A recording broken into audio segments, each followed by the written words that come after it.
symbolism. Rays of sunlight filtered through massive stained glass windows, casting colorful patterns onto the marble floor. A tall figure clad in traditional Jedi robes approached him, their presence emanating serenity and strength. Master Valen, one of the most respected members of the Jedi Council, stopped a few steps away. "Daimon," she said, "we've been expecting you." Daimon bowed slightly. "Master Valen, I've come to complete the trials and take my place as a Jedi Master." Her expression remained neutral, though there was a hint of curiosity. "A great responsibility, and a path not taken lightly. Follow me, the Council will decide if you are ready." As they walked through the corridors, Daimon couldn't help but take in the details of the temple's design. Every element seemed infused with the Force itself. He could feel its energy in the air, resonating with the walls. They entered a circular chamber where the council was gathered. The masters sat in a semicircle, their expressions as inscrutable as ever. Cortana had insisted he prepare for this moment, and now, standing here, he knew why. Unlike the master on the Coruscant Temple, the Central Jedi Council masters had a different presence than the ones he had met. "Daimon," another voice called, this one belonging to Master Zareth, who had a reputation for being both wise and exacting. "You stand before us seeking the rank of Jedi Master. But to do so, you must face the trials." Daimon nodded. "I am ready." The council exchanged glances before Master Valen spoke again. "The trials are not merely a test of skill but a reflection of one's connection to the Force. They test the mind, body, and soul. You will face the trial of skill, the trial of spirit, and the trial of insight. Should you succeed, the title of Jedi Master will be yours." Master Zareth leaned forward. "The first trial begins now. Draw your saber." Daimon's hand moved to his waist, drawing his proto-saber, the blue light illuminating his face. Across the room, an automated training droid activated, stepping forward. But as it approached, it wasn't alone. 2 more emerged, then 3. "The trial of skill," Zareth explained. "Defeat them." The droids moved swiftly, their sabers igniting in a synchronized blaze of yellow. Daimon steadied his breathing, calling upon the Force to guide his movements. With a graceful arc, his saber met the first strike, sparks flying as their blades collided. The trial had begun. The droids attacked in unison, their strikes coordinated to overwhelm even the most skilled combatant. But Daimon moved with a grace and precision which mirrored the stories that the council had heard about his saber skills. His connection to the Force elevated his already insane reflexes, allowing him to anticipate their movements before they made them. He parried, deflected, and struck with precision. The first droid fell with a well-placed slash that severed its torso. The second and third adapted, their programming recalibrating to counter his techniques. Yet, Daimon's form was different from other Jedi forms. His blade was a blur of blue light as he utilized Hao own saber form to fight the droids. The second droid's blade was wrenched from its grasp by a surge of Force energy, and a swift strike rendered it inoperable. The third droid launched a series of rapid thrusts, its strikes aiming for vulnerabilities. Daimon met each one before it could strike him. As it lunged for a final attack, Daimon pivoted, using the Force to disarm it and deactivate its systems with a single precise strike. The chamber fell silent, save for the hum of Daimon's saber. He extinguished the blade and stood still in front of the council. "Well done," Master Valen said. She was impressed. "Your skill is undeniable. But the path of a Jedi Master requires more than prowess with a proto-saber. The next trial awaits," Master Zareth added. "The trial of spirit." The chamber shifted, the walls changing into darkness as the Force itself enveloped Daimon. He found himself standing in a void, alone. Voices whispered from the shadows, doubt and fear manifesting as phantoms from his past. He saw the faces of those who tormented him in his past. But Daimon did not falter, as he had long forgotten about his former life and moved on to enjoy what he could do in this life, within the very universe he enjoyed. He knelt, closing his eyes and reaching deep into the Force. Instead of fighting the visions, he embraced them, acknowledging his past as he did years ago. The darkness began to recede, replaced by a blinding light as his resolve replaced the darkness. He stood once more, the whispers silenced, and the vision faded. When the chamber returned to normal, the council observed him silently. Master Valen's expression softened, a rare smile touching her lips. "You have passed the trial of spirit. Few confront their inner darkness with such clarity," she said. "Now, the trial of insight," Master Zareth announced. A pedestal rose from the floor, holding an ancient Jedi artifact inscribed with cryptic symbols. "Decipher the meaning of this artifact. It is a test not of intellect alone, but of wisdom and your connection to the Force." Daimon stepped forward, placing his hands lightly on the artifact. He closed his eyes, utilizing the Force to get the answers he needed from the object. The symbols glowed faintly, their meanings unraveling in his mind.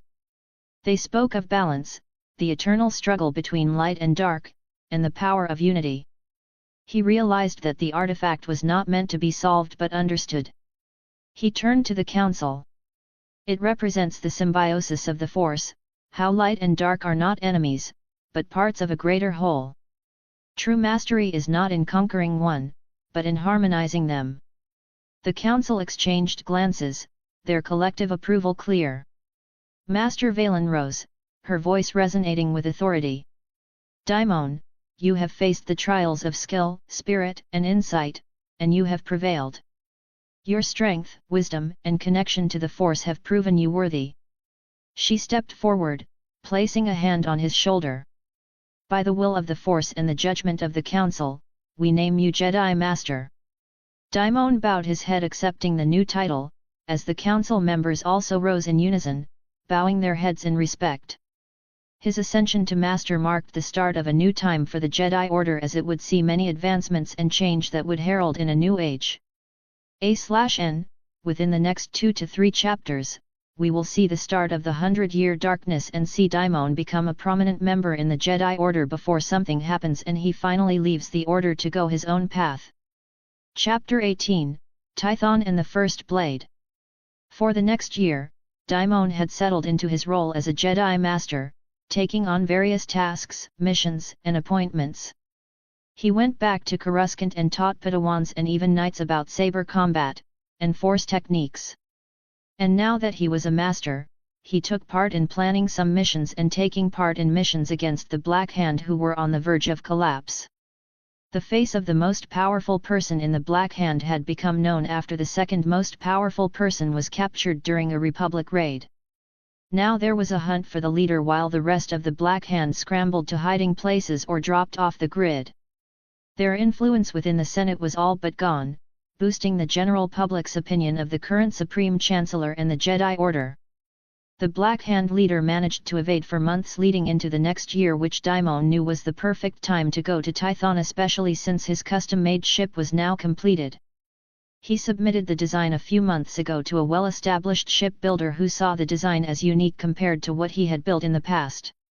It wasn't meant to be a luxury ship, yet inside it had some of the best computers and other technology integrated into it, while on the outside it appeared to be your standard light freighter. And now, a few months later, the ship was completed. The ship was not just for this mission, but was for all the future missions he would take in the future. He just wanted his own ship so that he could have his own privacy and freedom. Image here. Arriving at the dock, Cortana was already on the ship waiting, so as soon as Daimon got on board, he wasted no time on heading to Tython. The trip from Coruscant to Tython was short, as Tython wasn't too far from where Coruscant was located. 2 hours later, Daimon's new ship was already breaking through the atmosphere of the planet and landing on the surface of the planet. Cortana exited the pilot's seat and out of the cockpit to the central room where Daimon was sitting browsing the computer. He was looking at the various investments that Cortana had made into various construction projects, shipbuilding ventures, and colony development, all under the alias Alaric Violos. As he was looking through all the investments, he felt the presence of what he knew to be the 9 temples that were established across the world during the time of the ancient Jedi order.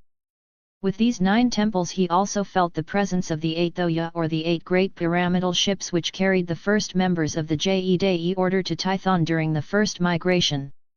These 8 ships and the temples were another reason for coming to Tython, as they contained ancient knowledge of the old Jedi order and possibly lost technology. Each temple was also dedicated to 9 different things, which meant would greatly increase his own knowledge. He looked over his shoulder to the right and saw Cortana already preparing to leave the ship. "Are you gonna look at that computer forever, Daimon?" Cortana said with a playful smirk. Daimon turned back to the screen for a moment, tapping a few keys before standing. "I was just looking at all the things you've accomplished over the past year. I'm amazed at how insanely efficient you are, though I did design you like that." Cortana chuckled as she grabbed her pistol. "You realize you're supposed to be a Jedi Master, not a business mogul, right? And who says a Jedi Master can't multitask? Besides, those investments fund missions like this. I'd rather rely on that than drain the Order's resources and risk them getting curious as to what I'm doing," Daimon replied. Cortana nodded, acknowledging the point, and motioned toward the ship's exit. "Fair enough. Now, let's get moving. The sooner we start, the better. We've got a lot of ground to cover." Walking down the ramp of the ship, the mystical landscape of Tython was revealed. Hills filled with ancient ruins could be seen and the air was heavy with the presence of the Force. Daimon stepped onto the soil, immediately struck the sheer power of the planet. The Force was different, balanced yet intense at the same time. Cortana scanned the horizon for a second, spotting the place where they needed to go. "The way to the forge is this way," Cortana pointed the direction where the forge was located. "Yeah, but first we need to find the location of the hilt of the first blade in order to recreate it using a kyber crystal at the forge," Daimon explained. "The hilt is said to be imbued with the Force itself, a conduit for those worthy of wielding it. It's essential for understanding how the ancient Jedi harnessed the balance between light and dark." Cortana nodded, understanding how important such an artifact could be. They set off across the terrain guided by the Force to interesting ruins along the way. Utilizing psychometry, he was able to learn the events associated with each ruins. Some of which provided nothing, while others showed interesting events like some of the battles between the ancient Jedi Order and the current Jedi Order. They also encountered some of the war droids which were created by the Forge long ago. Cortana managed to hack into these droids and permanently bring them under her control. After some time, Cortana had captured dozens of war droids, creating a small army which she used to help them search other places in the area. Eventually, within some ruins hidden within a cave, the hilt of the first blade was found. The hilt was designed for a bladed weapon from ancient times, which was not a problem as Daimon could use the forge to use the hilt, a kyber crystal, and a few other parts to create an actual lightsaber. The path to the forge was filled with war droids which Cortana easily dealt with, allowing them easy access to the forge. Daimon walked up the stairs, arriving at the entrance of the forge, its towering doors inscribed with ancient runes. Cortana examined the surroundings, her sharp eyes scanning for potential traps or mechanisms. "Impressive architecture," she remarked. "Even after millennia, the craftsmanship is remarkable." Daimon nodded, running his hand along the edged patterns on the doors. The Jedi understood balance in ways the modern Jedi can only theorize. This place wasn't just a tool, it was a sanctuary, a temple to their philosophy. With a gentle push from the Force, the massive doors slowly opened, revealing the interior of the forge. The room was immense, its walls lined with intricate machinery and carvings depicting the first migration and the creation of the Jedi Order. At its center stood the forge itself, a massive, circular device with a platform surrounded by conduits. As they stepped inside, a voice, deep and resonant, echoed through the chamber.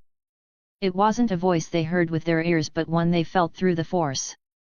"You who seek the wisdom of the first blade, state your purpose." Daimon stepped forward. "I am Daimon, a Jedi Master seeking to understand the balance of the Force. I come to recreate the first blade and learn from the wisdom of the Jedi. The room fell silent for a moment before the voice responded. To wield the first blade is to embrace balance. The forge will test your resolve. Do you accept the trial? I accept. Daimon responded. The conduits around the forge flared to life, casting the chamber in a radiant light. The platform in the center began to shift, revealing a pedestal where the hilt of the first blade was to be placed. Daimon carefully approached, placing the ancient hilt onto the pedestal. As soon as he did, the room shifted. Suddenly, Daimon was no longer in the forge but standing in a vast, endless expanse of light and shadow. Figures began to materialize around him, silhouettes of Jedi masters from ages past. They spoke as one, their voices a harmonious blend of wisdom and warning. To achieve balance, you must confront your inner conflicts. The Force is neither light nor dark but a harmony of both. Show us that you understand this truth. The figures dissolved, replaced by manifestations of Daimon's old fears, the weight of the lives he had taken, and the temptation of power that lurked within him. Each vision felt real, and the pull of despair was strong. But Daimon stood strong, drawing on his years of training and the presence of the Force that surrounded him. He embraced both his light and dark, acknowledging his flaws without succumbing to them. The Force flowed through him, a current of equilibrium that pushed away the illusions. When the visions faded, Daimon found himself back in the forge. The hilt of the first blade was now glowing, infused with the energy of the forge. The voice spoke again. You have passed the trial. May the first blade serve as a reminder of balance and wisdom. Cortana stepped forward, watching as Daimon lifted the hilt from the pedestal. Well, that was something. You, okay? I'm fine. And I think I understand now, balance isn't something you achieve, it's something you strive for every day. The forge began to dim, signaling the end of its activation. With the glowing hilt in hand, Daimon turned to Cortana. Let's finish what we came here for. Time to create the first blade anew. Together, they worked to combine the hilt, a kyber crystal, and other components in the forge, following the ancient techniques he received upon touching the forge. The process was intricate, requiring both precision and an attunement to the Force. The kyber crystal which Daimon brought had begun to turn into a yellowish gold color. Finally, as Daimon completed the assembly, the first blade ignited, neither too bright nor too dark, but a perfect blend of energy. Holding it, Daimon felt a deep connection, not just to the blade but to the very essence of the Force. It's done, Daimon said, feeling excited that he completed another step in his goals. Cortana smirked. So, what's next? Galactic conquest? Daimon laughed softly. Not yet. This blade, it will be more than a weapon. It will be a symbol of what true balance can achieve. Cortana nodded, marking his words down to see how different his future self would be compared to now. With her creation she understood the path that Daimon was going down and the dangers it presented. So, she planned to monitor what he says and does to see how different he will be once he does reach his end goal. Chapter 19, The Wookiee. The war droids charged, their movements robotic but precise due to their intelligence upgrade because of Cortana. Thanks to Cortana having the ability to interact with the Force, she is able to upgrade other droids which she takes control over. They wouldn't have the same amount of intelligence that Cortana has, but they would be much more intelligent than any normal droid would. Charging with the training sabers, the droids tried to push Daimon into one spot to limit his movements. They pointed their blasters and shot at Daimon, who easily blocked all of their shots with his new lightsaber. He then quickly moved between the droids and cut off one of their arms, effectively cutting off their shooting option. After cutting off their arm he then finished them off with swift strikes. "Aw man, this is going to be nice," Daimon said as he practiced different moves with his lightsaber. "It seems that your new lightsaber is quite powerful," Cortana said. "Yes, it is," Daimon replied with a smile. And with this, we can transform the entire order. Shutting down the lightsaber, he handed it to Cortana to test something. Try and ignite it, he asked as Cortana took the lightsaber and tried to ignite it, but just as Daimon expected, it didn't activate. Interesting, Cortana was curious at first, but now she understood that this lightsaber was more than just a normal one. It seems only you can activate it. Or maybe just those with a deep connection to the Force, Daimon retorted, unsure of what the actual reason was. But once we return to Ossus and present this to the Council, we will find out if your theory is true or not.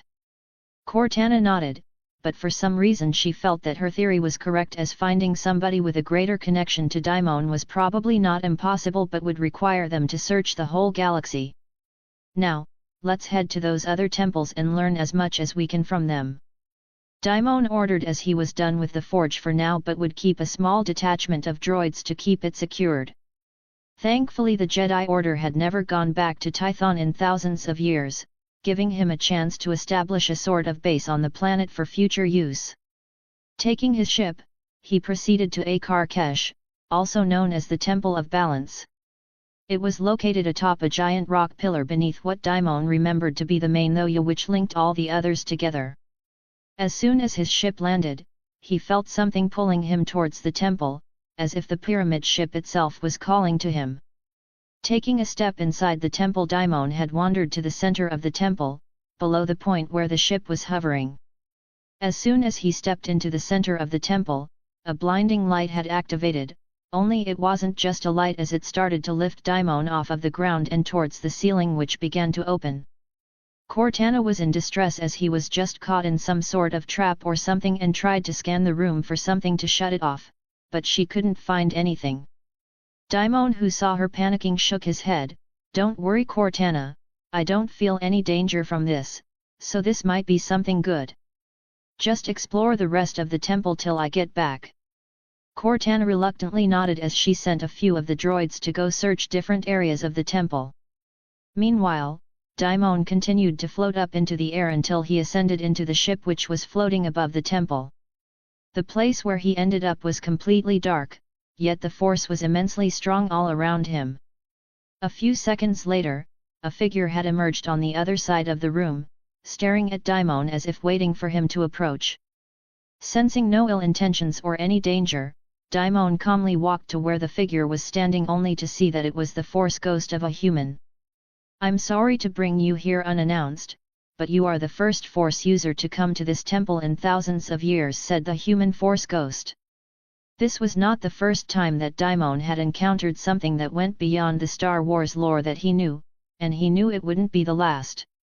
My name is Jedi Master Daimon of the Jedi Order. Are you what is called the Thoya? Daimon asked. He figured that it must be the Thoya, as it was stated that they were able to communicate through the Force. You are correct, Master Daimon. Though we truly have no name, it is the name that the former Jedi Order used to refer to us and has since been passed down through time. Even this form we appear to you as now is simply something we thought would better grab your attention rather than talking in your head, replied the Thoya. This is very interesting. I never thought I would be standing here talking to such ancient relics when I visited this planet. It was true, since he was just planning on visiting each temple and understanding the teachings of the ancient Jedi Order. But here he was talking to the very relics that the Jedi Order was based off of. We are also very interested in knowing what brings a powerful Force user such as yourself here after thousands of years, asked the Thoya.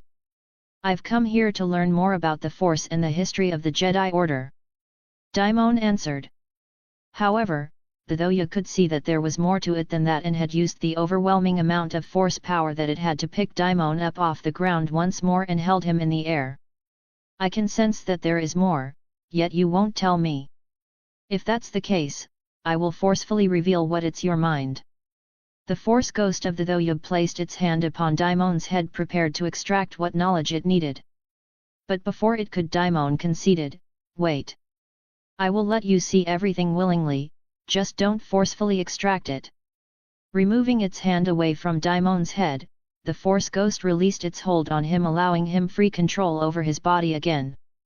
Daimon opened up his mind, allowing the Thoya to see what he truly wanted, including all his plans that he had.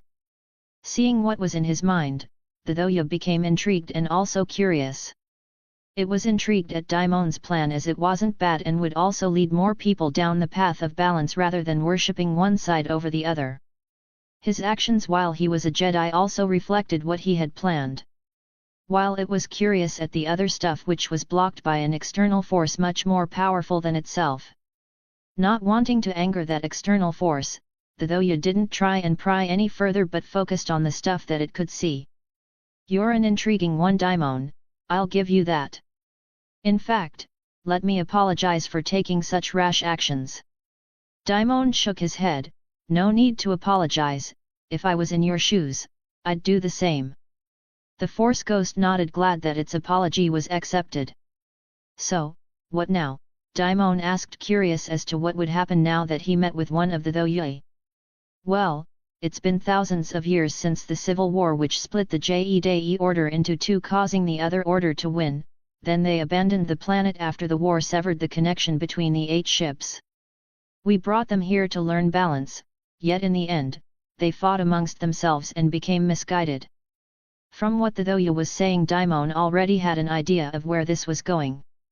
"So, if you help me to reconnect with the other ships, they will be yours to control and do with as you see fit." The Thoya saw what Daimon's future held through the Force and decided to follow him on this path which would produce more balance in the Force. "That's not what I expected, to be honest." He thought the Thoya would work with him, not allow him to control the ships outright. Not that he was complaining, as this was an even better outcome for him. The Force is extremely balanced within you, and after re-establishing control over the other 7 ships, that balance will increase alongside your ability to use the Force. With your psychometra Force ability, you will be able to learn new abilities and increase your power with the Force. The same thing cannot happen to others, but they can learn the new abilities that you learn and will have a higher Force ability because of their balance between the two sides of the Force, explained the Thoya. To say he hit the jackpot would be an understatement. Not only would he grow in strength and learn new abilities, but he can also teach these abilities and knowledge to others sometime in the future. The Jedi Order was too far gone with their light side philosophy for him to care about their future, which is partially why he would never allow them to reap the benefits of the ships. "I accept your offer," he declared. "I will help you reconnect with the other ships, and together we will usher in a new era of balance for the galaxy." "Then let us begin," it said, as a surge of energy began to flow into Daimon. He saw visions of the 7 ships scattered across the planet, hidden within ancient temples. After this he was returned to Cortana, who had discovered some ancient texts and alongside various other things associated with the old Jedi Order. She was glad to see him and curious about the change she felt from him. Daimon briefly explained what happened, shocking Cortana before they proceeded to reconnect the other ships spread across the planet.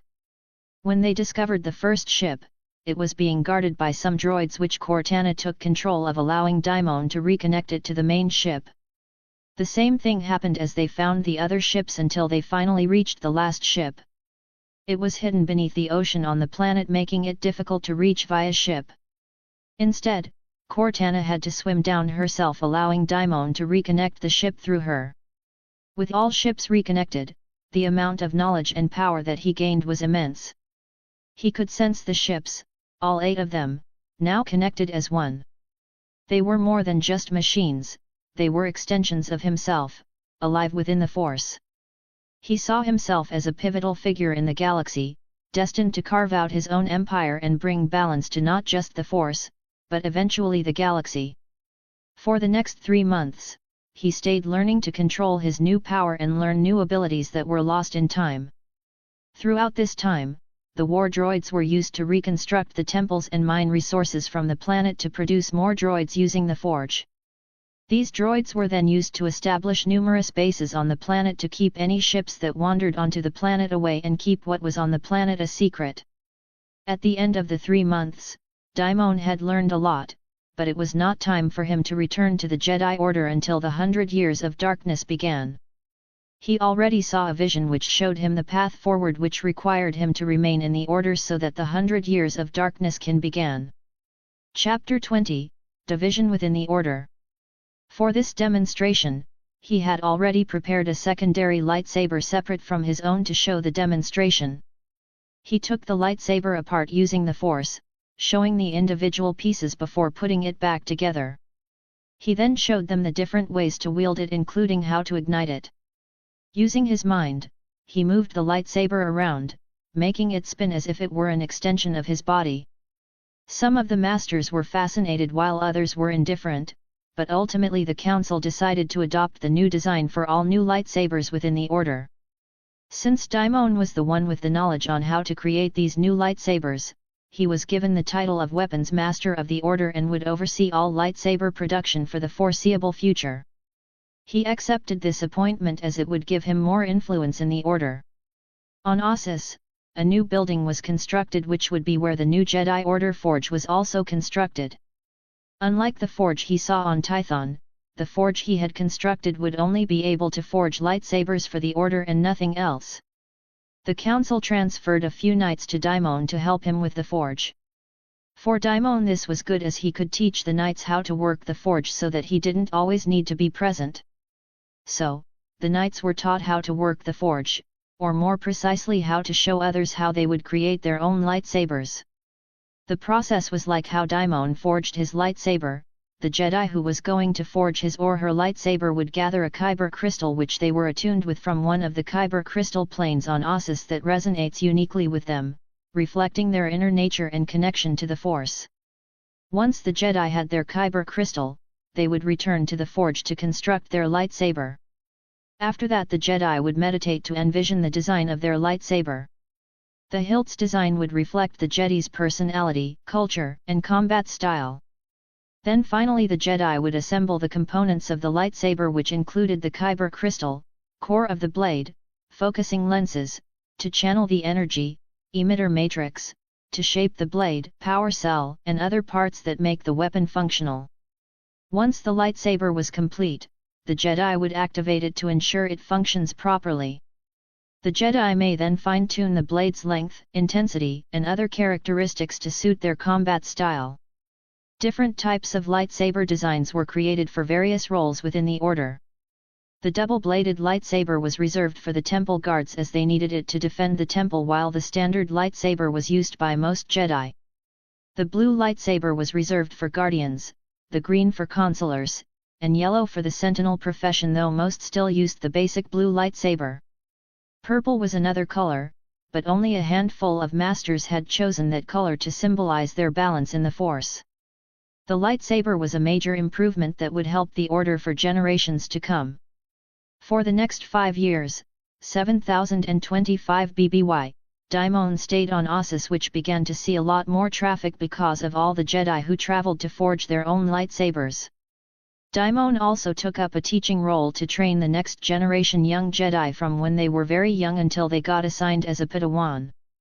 During this time Daimon and her Shrimi, his childhood friend from their days as a youngling, had gone on dozens of missions together and trained together at every chance they got. Shrimi, who also passed her Jedi Master trials and was now a master, giving her a lot of freedom and influence within the Order. However, her own training had come to a halt as she couldn't progress any further, and then there was the addition of the new lightsaber. So, she sought out Daimon, a person she considered a close friend who would always find a way to help her keep improving herself. And he did just that. Over the course of 2 years, she saw an exponential growth in her abilities. The training was grueling, but Shrimi persevered. Day after day, she pushed herself harder, testing her strength and resilience. And slowly, but surely, she began to see results. Her movements became sharper, her connection to the Force deepened, and her mastery of the new lightsaber techniques surpassed many of her peers. Daimon guided her as a friend who understood her struggles. Shrimi's growth did not go unnoticed by the Jedi High Council. They admired her dedication and skill, but some began to grow concerned about the unconventional methods Daimon employed. Though undeniably effective, his teachings often diverged from the traditional Jedi philosophy, incorporating principles that leaned towards the dark side of the Force. By 7023 BBY, Daimon had solidified his position as one of the most influential figures within the Order. The Council, recognizing the impact of his innovations, granted him more autonomy to train select Jedi Knights and Masters in advanced techniques. This allowed Daimon to further expand his ideas of balance and preparation, planting the seeds for a shift that would soon test the very foundation of the Jedi Order. While Daimon's teachings garnered many admirers, they also attracted scrutiny. Some masters viewed his emphasis on balance as dangerous, fearing it could lead Jedi astray. Cortana, meanwhile, had been quietly monitoring the galaxy's shifting currents. Through her control of advanced war droids and her ability to interact with the Force, she created a small corporation with the money she procured. The face of the corporation was another Jedi who fled the war on their home world in search of new opportunities. The Jedi in question was named Rodian, and Cortana could see his potential for being charismatic and cunning, and if taught well he already had a natural talent for business and intrigue. With Cortana's guidance, Rodian was educated on dozens of things and had sworn his allegiance to Daimon. Rodian rose to prominence in the galactic underworld, amassing wealth and influence. As the years passed, Valkorian's corporation called Astralis Dynamics expanded its reach. Shipyards were acquired, technologies were patented, and alliances were forged with powerful galactic players. Using the corporation and its assets, Cortana started to build up a small fleet of ships which would take years to build because of the research and technologies that she wanted to create to make the fleet very powerful. For now, small frigates, cruisers, and transport ships were acquired and retrofitted to be able to transport the droids from Tython when they were needed. The droids on Tython also saw their own improvement with modern weapons and updated systems to allow them to become a fight force. Their number by now had reached 20,000, which could have been more, but Daimon wasn't planning on using them for any galactic conquest. He had other plans for how he would establish his empire, which was still a long time in the making. In the meantime, Daimon began training a select group of Jedi, those who he believed could walk the path of balance. These Jedi, known as the Wardens of Unity, were sworn to protect the ideals of balance. This brought him in conflict with the Jedi High Council, but no direct action was taken due to how decentralized the Jedi Order was during this period in time. The older Jedi High Counselors were also starting to die due to old age and were replaced with new masters. Daimon wasn't one of those masters despite his achievements in the Order. He didn't care though, as his time in the Order was already limited due to the upcoming conflict. Daimon had created armor for himself to prepare for the conflict. Image here. 20 years later, 7003 BBY. Daimon, age, 52. The time that Daimon had been patiently waiting for had arrived. For the past 25 years, he has been expanding his influence, expanding Astralis Dynamics, and continuing his study of the Jedi Order ways and such. His knowledge had grown, as did his power. Sira had become a prominent master within the Order and was even on the Jedi High Council. Her being taught by Daimon carried her a long way alongside her own development. She had trained 2 Padawans so far and was considered a very powerful among her generation of Jedi Masters. Though there were others who were close to or even a little bit stronger than her. The Wardens of Unity, while small, were very popular within the Order, but Daimon only accepted those whom he knew could achieve balance. Their continued existence along with the rise in Dark Jedi had caused the Order to become increasingly divided, with some Jedi considering the new philosophy a necessity, while others regarded it as an infection spreading within their ranks. By now, Astralis Dynamics had grown to become a powerful entity in the galactic economy. It participated not just in commerce but in politics as well, with Rodian representing the corporation in various galactic conclaves. Meanwhile, on the fringes of known space, Cortana's fleet was steadily growing. A formidable armada was being assembled in secrecy. The droids from Tython, supplemented by new state-of-the-art droids, formed a powerful and adaptable fighting force.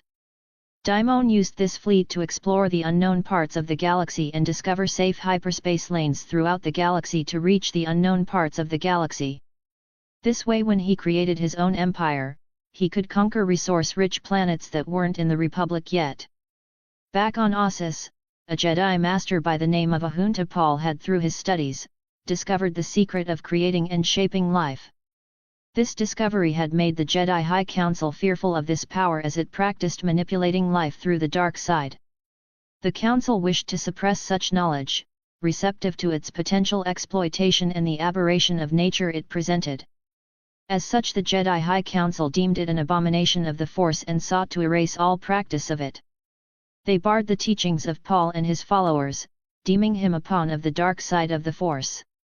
Angered by what they deemed Jedi arrogance, Master Paul and his followers declared war on the Order, causing a massive battle to break out throughout the Order. Dark Jedi all over the Order who saw this chance joined Master Paul and his dark side followers against the Jedi Order, marking the beginning of what would be a century-long conflict. A/N, next chapter will showcase the fighting between the Dark Jedi and Jedi Order.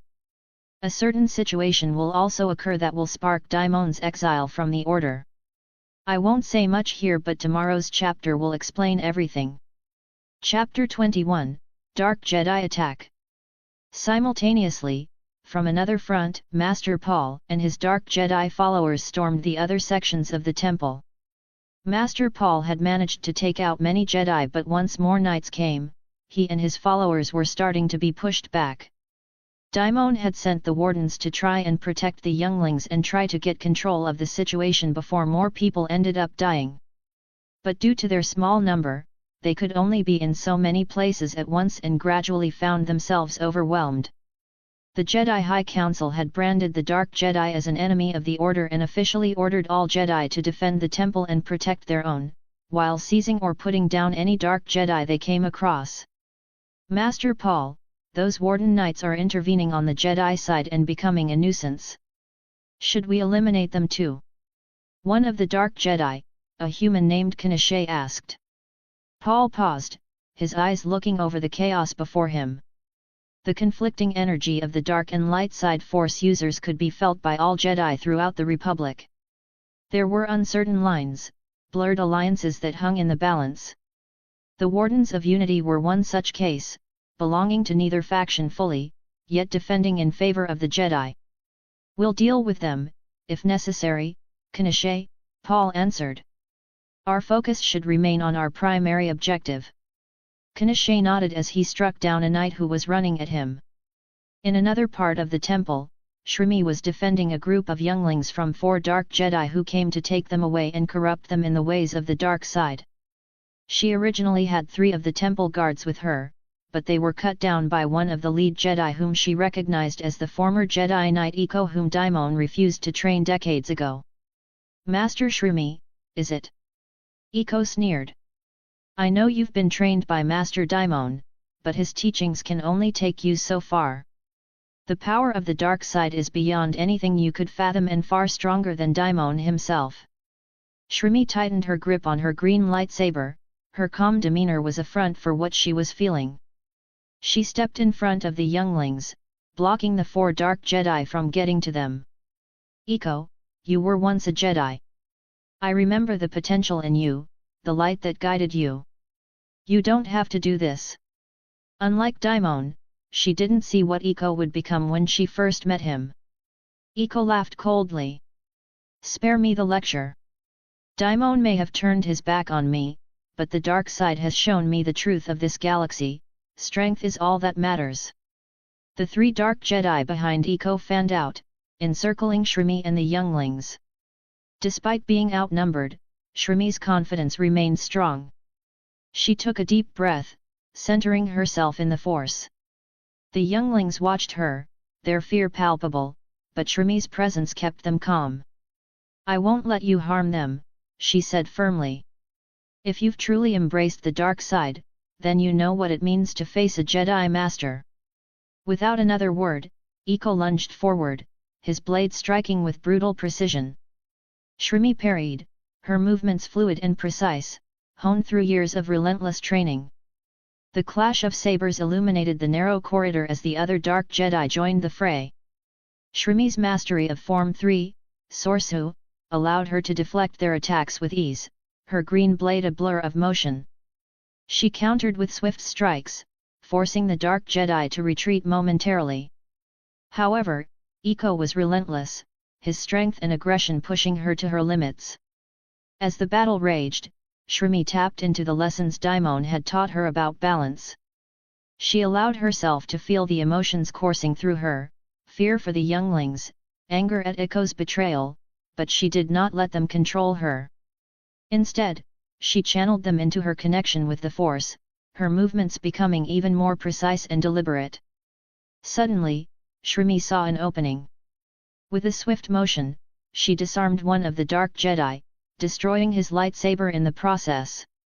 A powerful force push sent him flying hard into one of the walls, knocking him unconscious. Two more Dark Jedi advanced, but Shrimi's focus never wavered. She dispatched one with a spinning strike, her blade cutting through his guard, and the other with a well-placed force-enhanced kick, knocking the air out his lungs. Now it was just her and Eiko. "You've grown stronger," Eiko admitted, his breathing heavy. "But strength alone won't save you." Shrimi's gaze hardened. "Neither will hatred." The two clashed once again with Eiko's strikes growing erratic, fueled by frustration and desperation. Shrimi remained calm and parried every strike that Eiko sent. Suddenly, Eiko roared, throwing a force-powered punch that Shrimi narrowly dodged. Eiko then used the momentum and spun around, his saber cutting through the air towards her. Shrimi parried the attack as the blades clashed. She then sent a swift kick which sent Eiko staggering back, allowing Shrimi to regain her footing.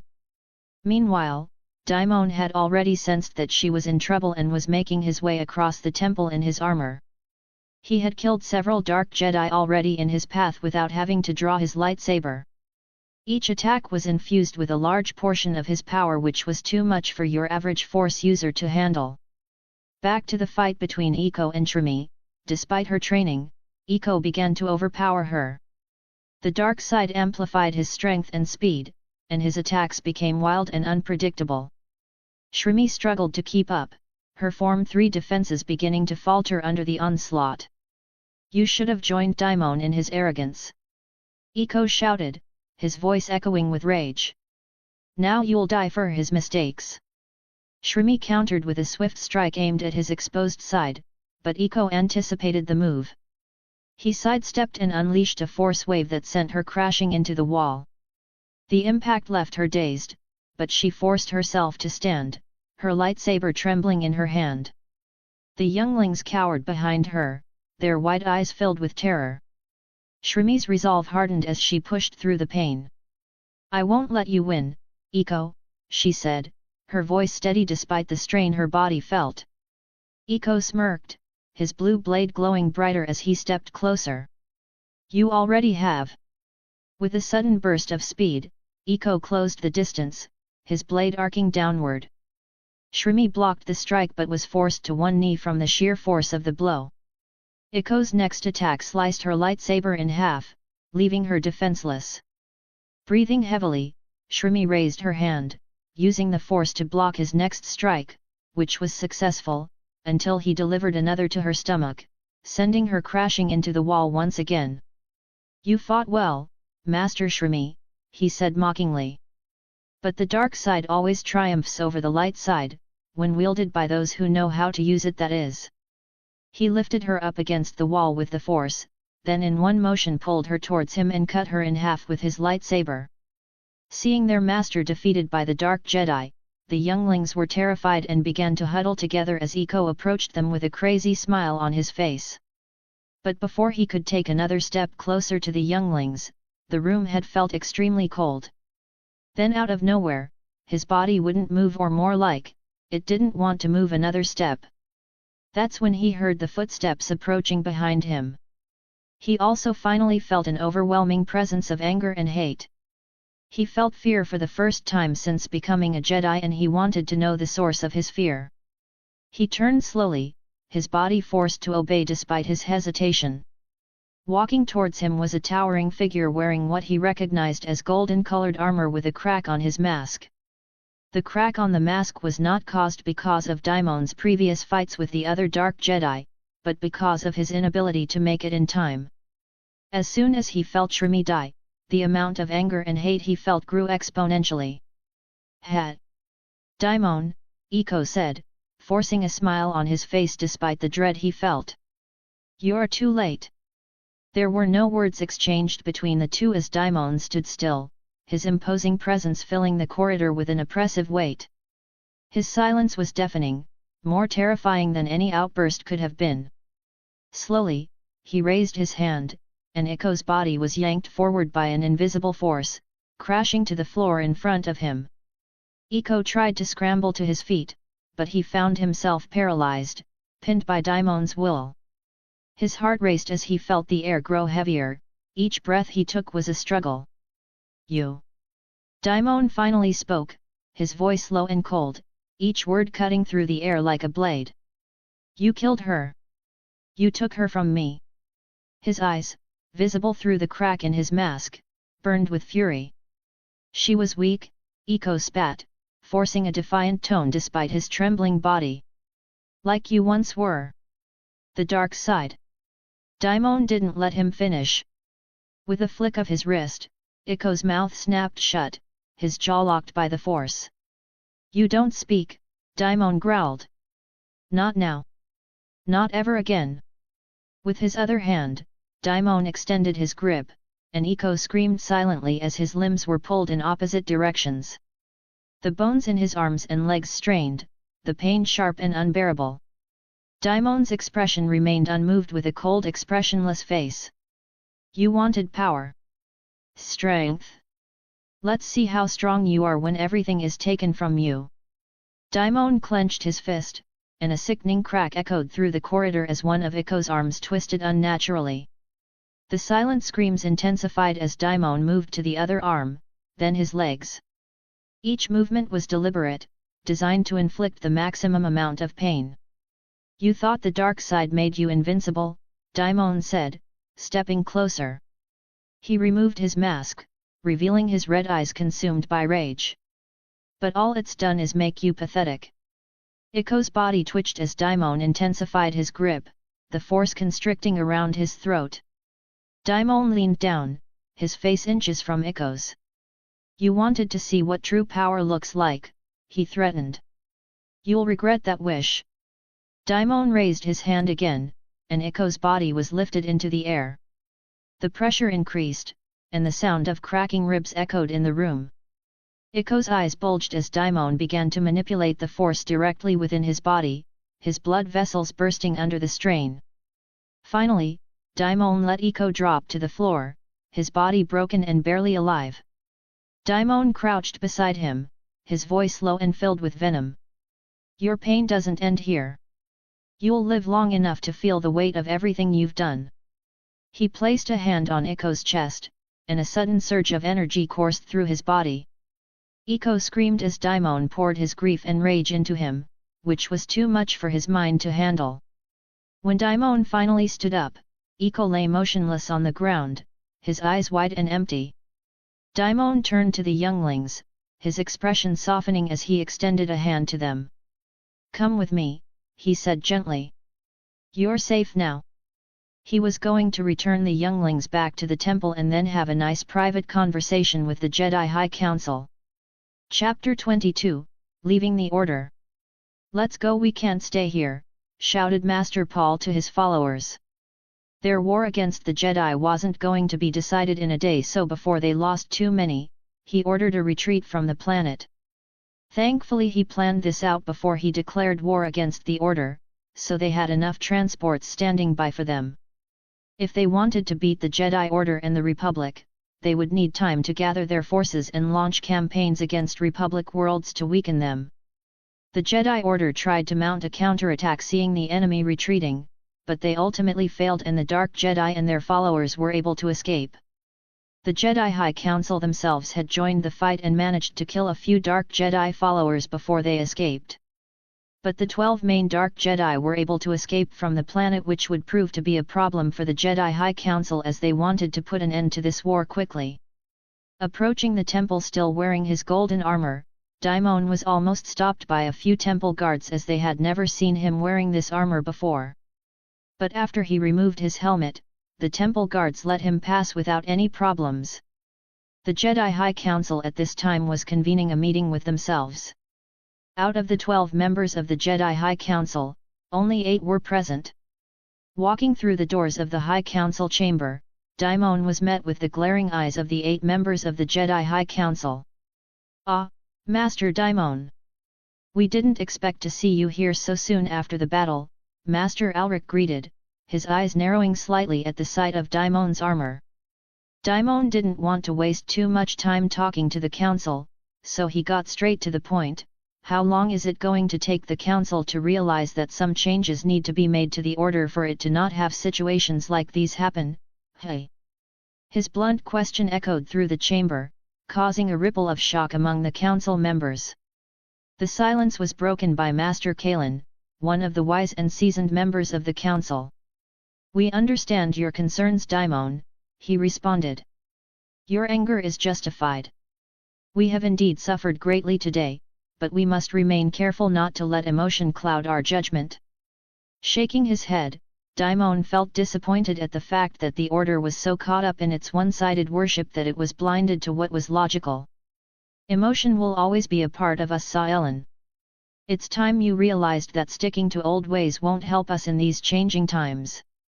This time it was Master Quillen who interrupted, his stern voice echoing through the chamber. "Watch your tone, Daimon. You may not agree with our methods, but remember your place. We are not emotionless beings, but nor are we ruled by our emotions." Among the council, he was the main person who wanted to banish Daimon and the Wardens of Unity. Daimon glared at Quillen, thinking about whether or not he should choke him out here in front of the council. Ultimately, he decided not to, as that would turn the council against him, which is something he didn't want to do right now. "I'll ignore what you just said, because of what I am about to say next," Daimon responded. "Since the order won't change, I can no longer see a good future for the order. This same thing happened with the legions of Leto thousands of years ago, and now it has happened again. Nothing will change unless the order starts using logic over blind adherence to old ways. Thus, I will walk my own path." Master Kalen was the first to respond. "Daimon, your idea is radical," he said cautiously. "Our traditions have been molded from centuries of wisdom and learning. If you want to leave, then by all means." Hearing this, Master Lyra, a diplomat known for her empathy and skill in resolving disputes, interrupted the two. "Daimon, I know why you want to leave, but after what just happened, I had hoped to rely on your skills during this dark time. Now more than ever we need people like you. However, if you must leave, then I understand." The other members of the council besides Master Kalen had each nodded their heads at what Master Lyra just said. They each knew Daimon's strength and influence within the order. Even Master Kalen knew, he just hoped the other members of the council would back him up. "I'm sorry, Master Lyra, but my time here is up. I wish you and the order well in your future endeavors, and may the force be with you." Daimon responded, turning around, heading towards the door. "And may it be with you, Daimon." Master Lyra responded as she side-eyed Master Kalen. As Daimon made his way out of the council chambers, he pulled up his communicator and told Cortana to prepare his ship. He had successfully left the order on good terms, preventing his name from being tarnished in history and being exiled from both the Order and the Republic. Returning to the forge, Daimon was met with a few members of the Wardens of Unity and the Jedi Knight, who was second only to Daimon. He had been training this knight to eventually take his place when he leaves the Order.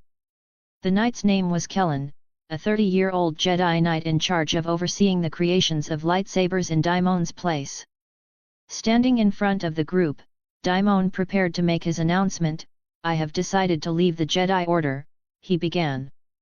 The room fell into an instant hush. "I realize this will impact each of you differently, but I believe this is best for all involved."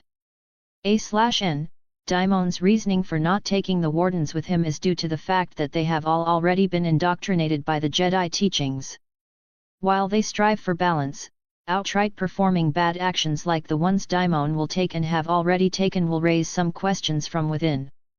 So instead, the Wardens of Unity will remain a part of the Order and continue teaching balancing the Force for the foreseeable future. Kellen was the first to break the silence. "And what should we do now, Master?" His question was the same as all the other ones had. Daimon looked at each one of them before responding, "You will continue to teach the balance of the two others in the Order as we have done for the past 20 or so years.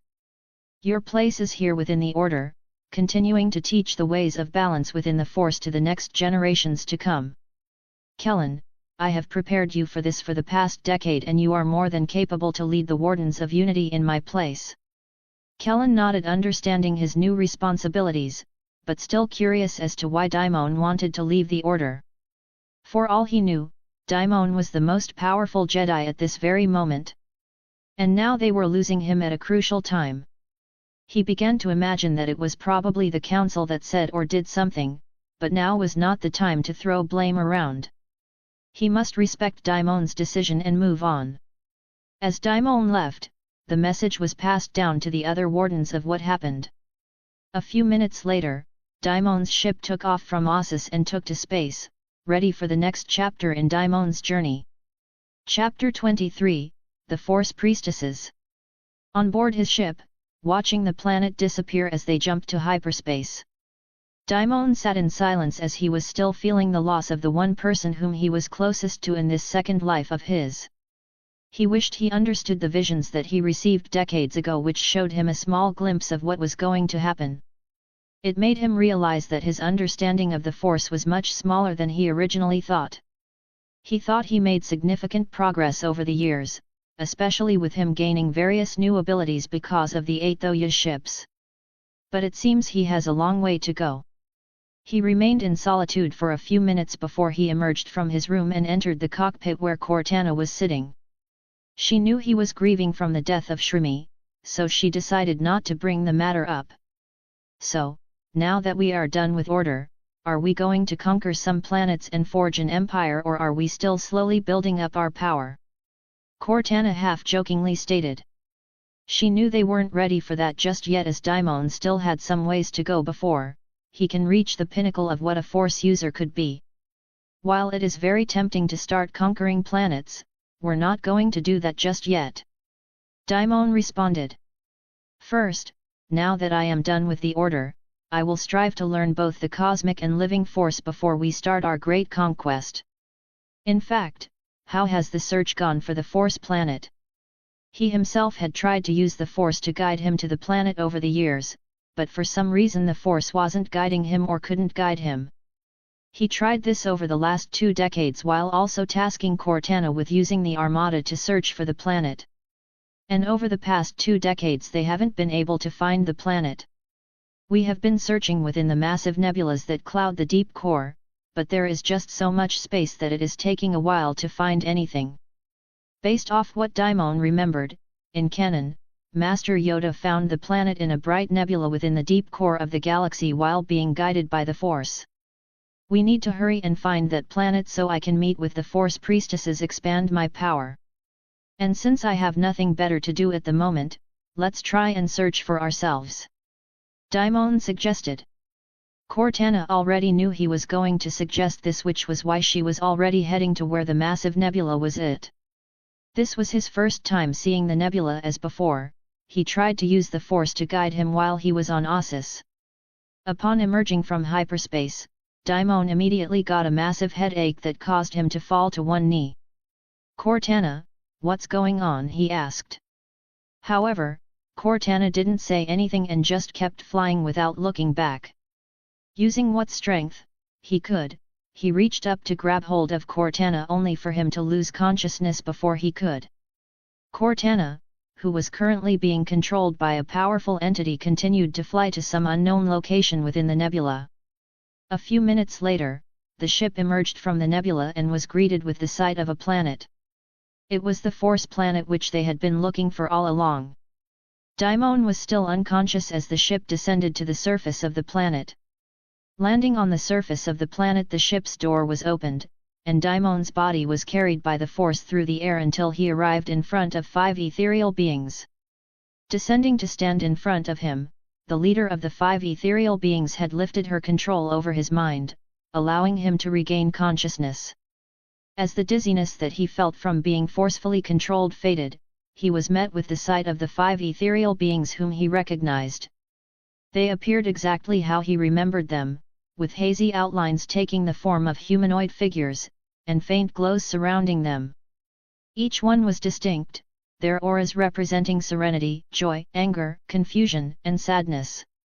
"I've been expecting you, Daimon," the priestess of serenity spoke up with a voice that was so soothing to Daimon's ears. "Then you know why I'm here?" Daimon asked, first feeling a sense of relief for not needing to explain everything, followed immediately by caution. He knew that these beings were unpredictable and powerful beyond belief. "Yes, he told us that you would eventually come here," responded the priestess of joy, "but the question is, are you ready for what comes next?" The first thought he had was that damned God who was probably enjoying all the things that he has had to go through so far. "I think I've proven that I am with my actions thus far," Daimon responded confidently. He did not come this far for nothing. The expressions on the faces of each of the priestess remained the same as they stared at him, judging every second of his existence. The priestess of sadness, covered in shades of purple and grue, spoke next. "Proven? Perhaps," she said with melancholy in her voice. "You do have 8 powerful artifacts in your possession, but you have yet to unlock their true power," the priestess of anger interjected. "And besides, this isn't about proving your worth. It's about understanding. The force is balance," explained the priestess of confusion, a slight frustration noticeable in her tone. "You rely too heavily on power and control, but there are aspects of the force you yet fail to grasp." Daimon absorbed their words carefully, his eyes closed as he nodded his head in understanding. He was aware that his knowledge of the force was not complete. It was the very reason why he had made this journey. "But you have piqued our interests, as you are the first mortal to not only be aware of our existence, but to know where to search. Because of this we will teach you, but you must first pass our trials." "Trials? What sort of trials?" Daimon asked. The priestesses looked at each other, before responding to his question. It was the priestess of joy who spoke next, her voice echoing around him. "Each of us will propose a test to measure your understanding of the force. These tests are not about your power or skill, but about how you perceive the force and how you react to it." "Indeed," added the priestess of anger, the aura around her radiating brighter for a moment, "each trial will put you in unusual situations where the use of your skills or powers won't help you directly. You must instead rely on your intuition and your connection with the force." Remembering his old master's teachings about such trials, a wave of nostalgia swept over Daimon. This was familiar yet not. These priestesses were something entirely new to him, and yet he felt like he knew them. "Very well," he said with a determined nod. "I am ready to undergo these trials." The priestess of serenity moved closer to him than any had so far. Her glow seemed to be touching his very skin as she whispered, "Your first trial begins now." Suddenly, Daimon was thrust out from his own body, his consciousness suspended in the vortex of space and time. He could see himself, kneeling before the ethereal beings below, but he was also here, among the endless cosmos, looking down on the entire galaxy. His awareness expanded, and he felt connected to everything. He felt the rush of supernovas, the chill of dark matter pools. More than this, he tapped into lives, trillions upon trillions, embroiled in their own joys and sorrows across countless civilizations. A whisper of laughter traveled through him. It was joy. "Relax," she said, "humility is the first step to acceptance." He pulled his attention away from the staggering panorama surrounding him and focused inward. In his mind's eye, he saw an image, a mirror casting waves across still waters. And within those depths was reflected his past and future, all choices leading to infinite paths, Test yourself, came Anger's voice, what do you see in the reflection? Daimon saw hundreds of images flicker past. He saw himself in his previous life, playing as a joyful child, a teenager who became the victim of being weak, and now his adult self in his second life conquering planets as he spread his empire far and wide. On another image, he saw himself leading armies into battle, making allies and enemies across the galaxy throughout time. But it wasn't just victories and triumphs he was seeing, he also watched moments of doubt, fear, loss, defeat. Seeing his friends taken by war and conflict. Instances when his decisions led to disaster. Among these images, he saw himself turning cold and ruthless over time. The immense power that he gained was beginning to corrupt him. Then, abruptly there was another image, where he had grown several thousand years old and was standing at the top of a cliff overlooking an ocean. On his face a smile was visible. The waves were crashing against the rocks below him, and he felt at peace with himself and the world around him. Shards of these images continued to go by, each showing different versions of himself, some much worse than others, some surprisingly better. It was painful to watch at times but necessary. Understand, Serenity's voice flowed into his consciousness, that every reflection is you, but you are not every reflection. This duality is the nature of the Force, the cycle of creation and destruction. Know that every decision you make will affect this cosmic balance. The images ceased, leaving him alone in the quiet abyss. He felt a tingling sensation, as if his mind was stretching, reaching out to grasp fragmented images, absorbing their meaning. Upon opening his eyes, he found himself back with the priestesses. They stood around him, waiting. "What did you see?" they all asked together. Daimon hesitated for a moment before slowly he began to speak. "I saw catastrophe and joy," he started.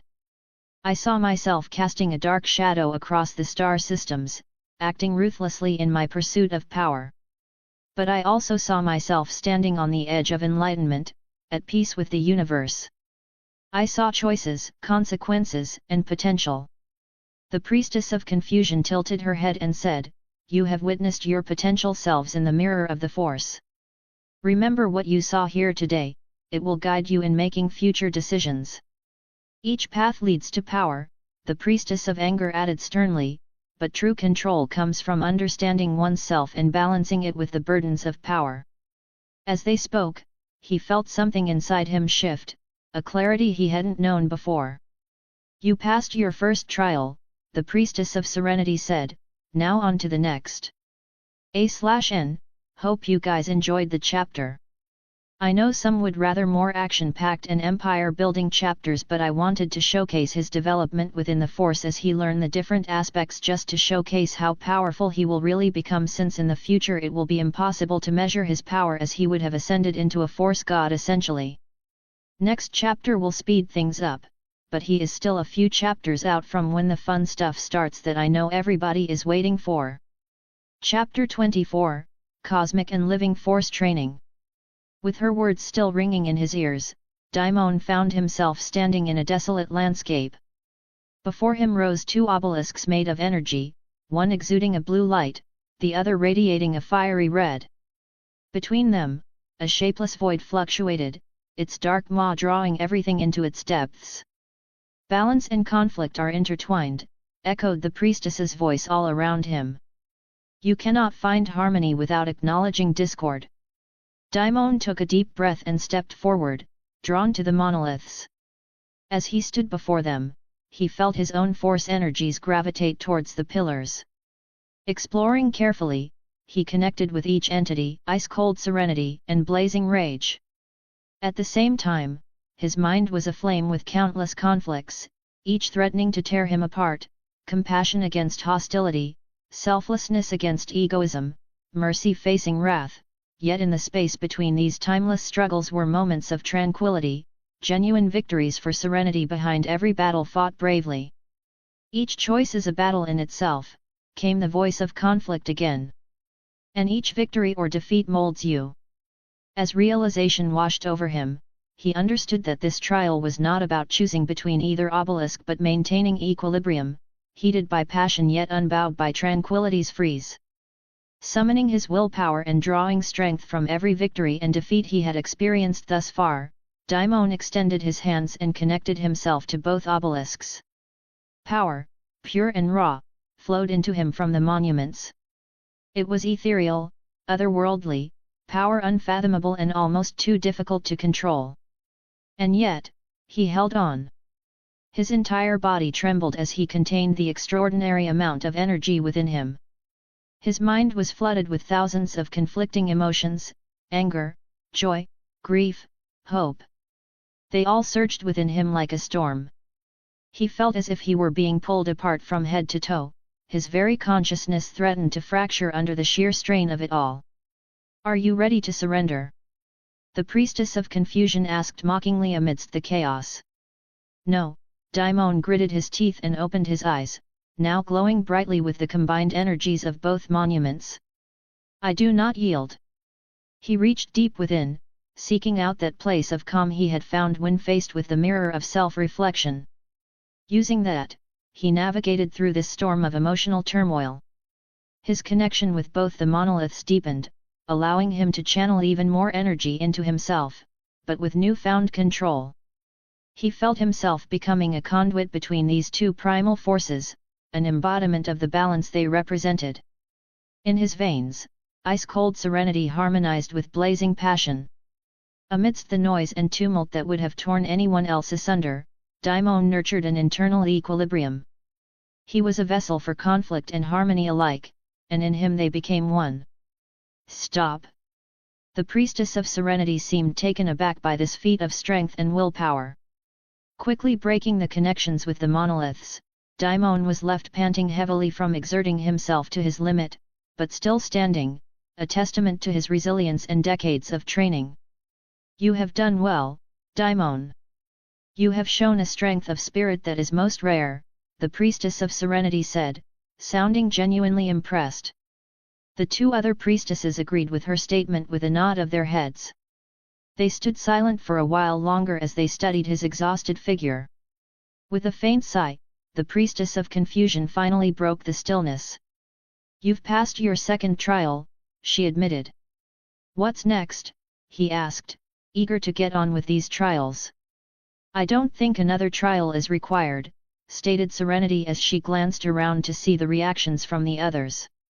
They all nodded their heads agreeing that they didn't require another trial. Some such as the Priestess of Anger was shocked that a mortal managed to pass their trials so easily while also surpassing their expectations. "Remember what you've learned, Daimon," advised the Priestess of Anger. "Power without restraint will lead you to ruin. Draw strength from your victories, but also from your defeats. You have been granted a great boon today, Daimon. But you do not yet carry the power of life and destruction within you. Now we will teach you the connection between the living force and the cosmic force," Priestess of Serenity said. Finally, Daimon said as the priestesses ignored his comment. "But what happened to Cortana?" Reaching out her hand, Serenity had made Cortana appear right in front of them, still under her control. "I must say, Daimon, this is possibly the first time I've seen an almost perfect mix of the Force and technology to create something as extraordinary as this. She is unlike any droid we have ever encountered," the Priestess of Anger stated, "but she is still an artificial consciousness, therefore, susceptible to the Force. We merely put her into sleep mode so as not to interfere with your trials." Daimon let out a breath as he was worried about what happened to Cortana. Thankfully she was okay. "Now if you have no more questions, let's get to your training, which will take quite a bit of time." With a nod of acknowledgement, Daimon readied himself for what was to come. It was clear that the priestesses were going to push him in new and unimaginable ways. As the days turned into weeks and the weeks into months, Daimon underwent a series of intensive training sessions under the watchful eyes of the priestesses. He learned to tap into the nuances of the Force, both living and cosmic, merging it with his immeasurable physical strength. From Serenity he learned finesse. She taught him to control his Force impulses, to feel the natural rhythm of life that pervaded every corner of the universe. From confusion, he learned resolve. She showed him how chaos often folded into order, in its own mosaic pattern that only those with calm hearts could decipher. Anger taught him restraint, how to control his burning energy, allowing it to become a tool rather than a threat. His training was grueling and filled with countless trials and setbacks, but each challenge merely strengthened his resolve. Cortana became an integral part of his regimen, filling in gaps and helping where possible. The bond between the two of them deepened through their shared hardships. The final day of training arrived abruptly, nearly catching Daimon by surprise. "You have been favored by fate," Serenity said. "You are the first mortal to achieve this level of power. But, in order to reach the level of power you are aiming for, you must let your body accept the natural flow of energy in your body for the next few years. Learn to live with this as if it is part of your very being, only then will you be ready to reach the final stage in your journey," explained the Priestess of Serenity. "And if you use the Though Yi, you will be able to grow even faster while learning and creating your own force abilities depending on how you see the force," Priestess of Sadness explained. Each person saw the force a little differently, so when it came to creating new force abilities it all came down to the individual and how strong their connection was with the force.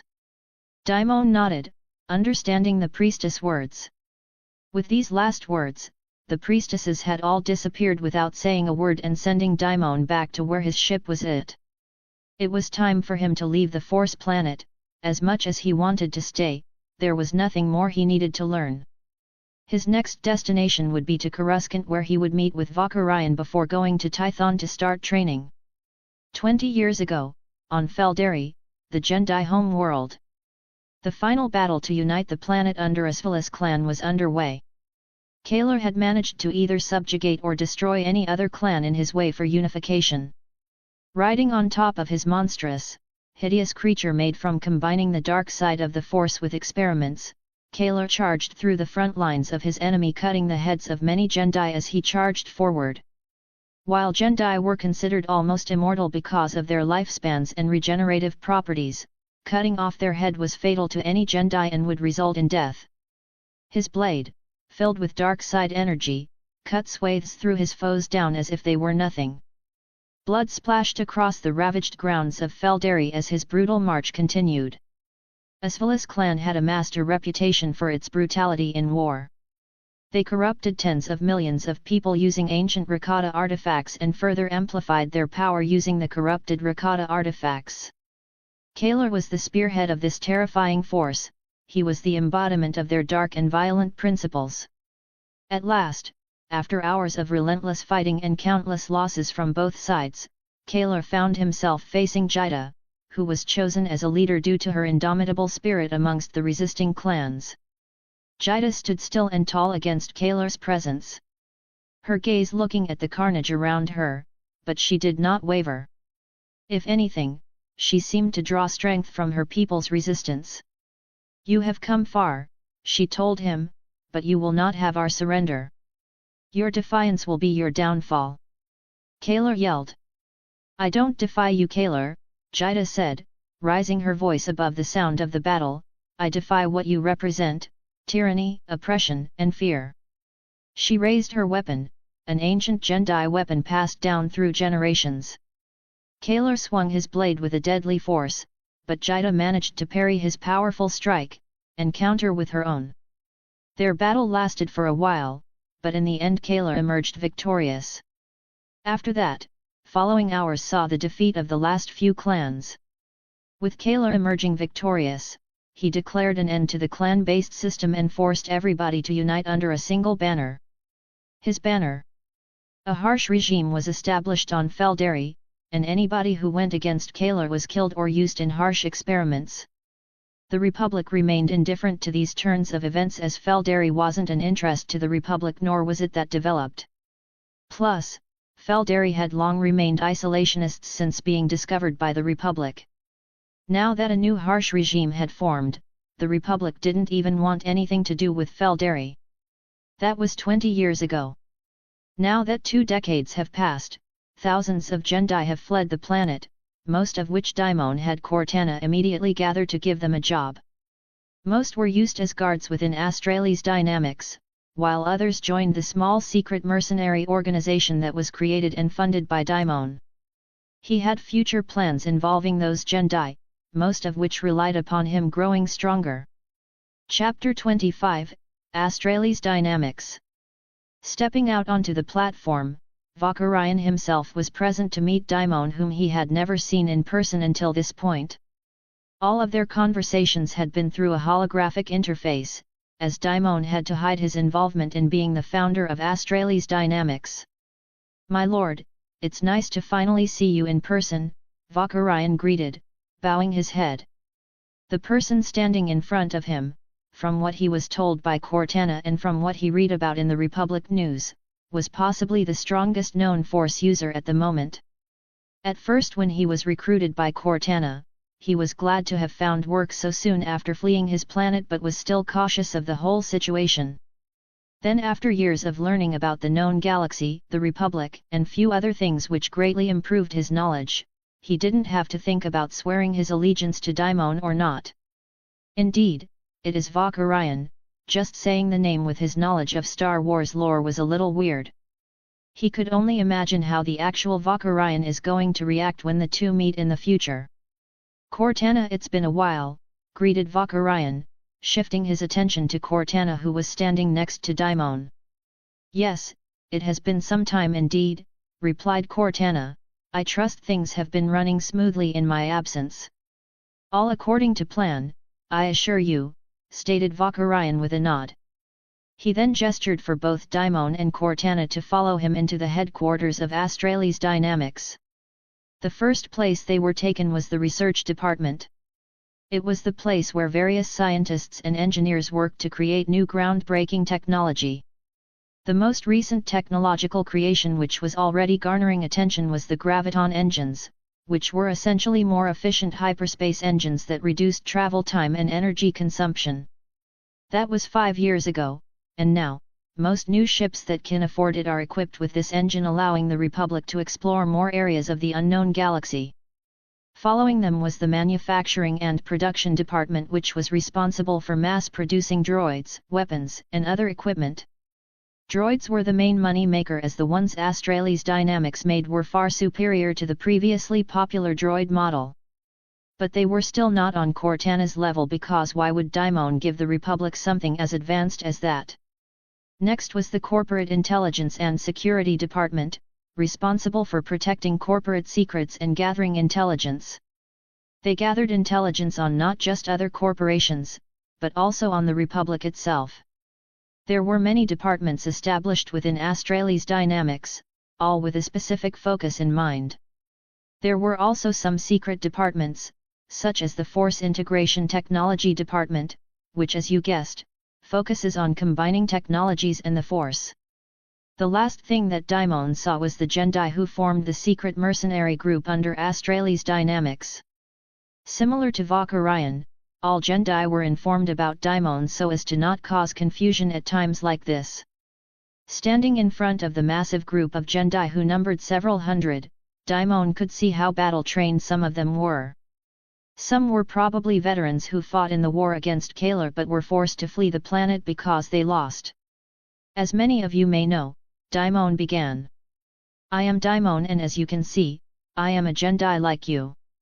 Now I know many of you have probably given up on returning back home, but I have not, and I will never give up until our world is free from the clutches of Kalar." A cheer rose from the Jedi, their warrior spirits resonating with Daimon's words. To them, although they had just met Daimon, they somehow felt a strong sense of hope for the future. They already knew about Daimon's history within the Order and were told a fabricated story about his childhood on Feldari, making them believe that he was the person that could beat Kalar and his evil regime. "My goal is to see our people rise again," Daimon continued. "What Kalar is doing is not what's best for the Jedi. He kills innocents and corrupts people with the dark side. What he should be doing is to ensure that we do not just survive as a species, but also thrive. That each one of us find our purpose and place in this galaxy, and for that to happen, we must let go of our past and seize control of our future. To begin that journey, we need to reclaim our homeland. To some it may have seemed like an impossible task, especially facing Kalar's iron rule. But with every word that came out of Daimon's mouth, hope was planted in the hearts of all the Jedi present. He held a clear vision of victory against all odds, something only a handful of Jedi leaders had before they were all killed. The path ahead has been revealed to me already, all we need to do is wait until we are ready to reclaim our homeland. If everybody here swears their allegiance, I can promise a much brighter future for those who follow me. The Jedi in the room had already made up their mind and had got on one knee to swear their allegiance to Daimon as their new leader. Unknown to them, Daimon had used the Force not as a weapon against them, but to boost their sense of hope and belief so that they could overcome their fear and pledge loyalty to him. With this he had just acquired the loyalty of hundreds of Jedi, with more soon to come, as Cortana had recorded the speech to use for the other Jedi when they see the recording. After talking with the Jedi for a little, hearing some of their stories and getting to know them, Daimon had concluded his time at Astralis Dynamics and was now about to head to Tython to continue his training. But before he left, he gave Vakarian a data card filled with information on cloning a massive army. Cortana and Vakarian were to work on it for the next 5 years to come up with a cloning technique that can be used on a massive scale. The clones he had in mind were not your normal clones, no. These clones would be made up of his DNA, but they wouldn't be Force-sensitive. Instead, he planned to integrate his own version of the gene seed from Warhammer 40K. Despite the Imperium of Man not being the ideal form of government, he wanted to base his future empire off of. He had to admit that the concepts of the Space Marines were exactly what he needed in order to beat Kalar and his forces. And then there is the Primarchs, who were created to be the powerful leaders of the Imperium. If he combined those ideas with the Force and cloning, he could create a very powerful army. Though the whole gene seed thing will have to be highly optimized for use in clones, and the Primarchs which he would create himself would require him to spend a lot of time improving his connection to the Force so that he can make them Force-sensitive. Unlike the original 20 Primarchs, he planned to only have 10. And instead of outright copying the Imperium of Man, he planned to use the Force, which will change how the Primarchs and Space Marines are created through cloning and what type of abilities they would have. He already saw his success in his visions, marching into Kalar's palace and fighting him to retake control of the Jedi species. After that there would be a long rebuilding process. But for now, he had to acquire a lot of things and go to various places before he embarks on such a path. Boarding his ship, Daimon left Coruscant and headed to Tython to follow the priestess's advice and use the Thoya to improve his power. Arriving on Tython, Daimon immediately boarded the central Thoya and began training. Over the next weeks, Daimon trained, improving his power through the Thoya, which were 8 powerful artifacts of unknown origin. Originally, he thought they were just some alien ships, but after his training with the Force priestesses, he learned that they were 8 powerful Force artifacts that can be used to increase the power of the one who gains control of them.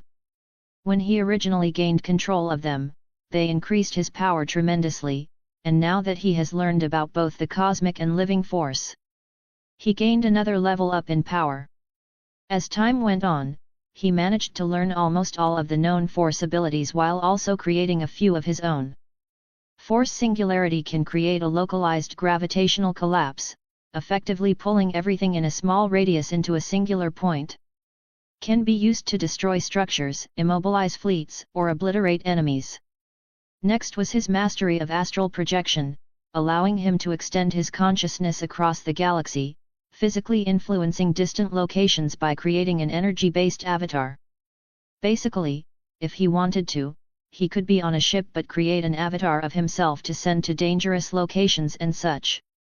Force terraforming, allowing Daimon to reshape terrain or environments on a large scale.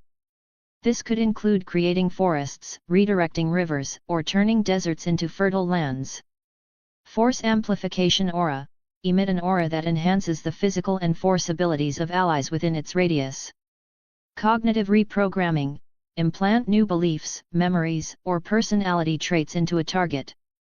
More invasive than mind tricks, with the potential to alter a person permanently. Spatial fold, create temporary portals or warps to cover vast distances instantaneously. All these powerful abilities would give him major advantages over other Force users and can help with the development of his empire in the future. Meanwhile, Cortana and Valkyrian had already started working on what they dubbed Project Imperator. A name made up by Cortana based off some things she knew about Daimon's past. They used Daimon's genetic material and began the process of creating the clones, which would take at least 4 years to come up with a complete template for them to use. Chapter 26, Hidden Talent. Taking a break from his training, Daimon decided to improve his own knowledge for when he created his 10 seal starches and their legions of Force scions which will fight alongside them. After spending several days doing this, it was time for him to travel to Corellia, where he would visit one of the orphanages that Astralis Dynamics funded. A/N, for now the Primarch equivalent will be called Seal Starches, and Space Marines will be the Force Scions. But I also want to have a vote for the 3 different options for each, so please vote below which one you like. Primarch equivalent options. Progenitors. Archons. Keep it the same, Seal Starches. Space Marine equivalent options. Guardians. Exarchs. Keep it the same, Force Scions.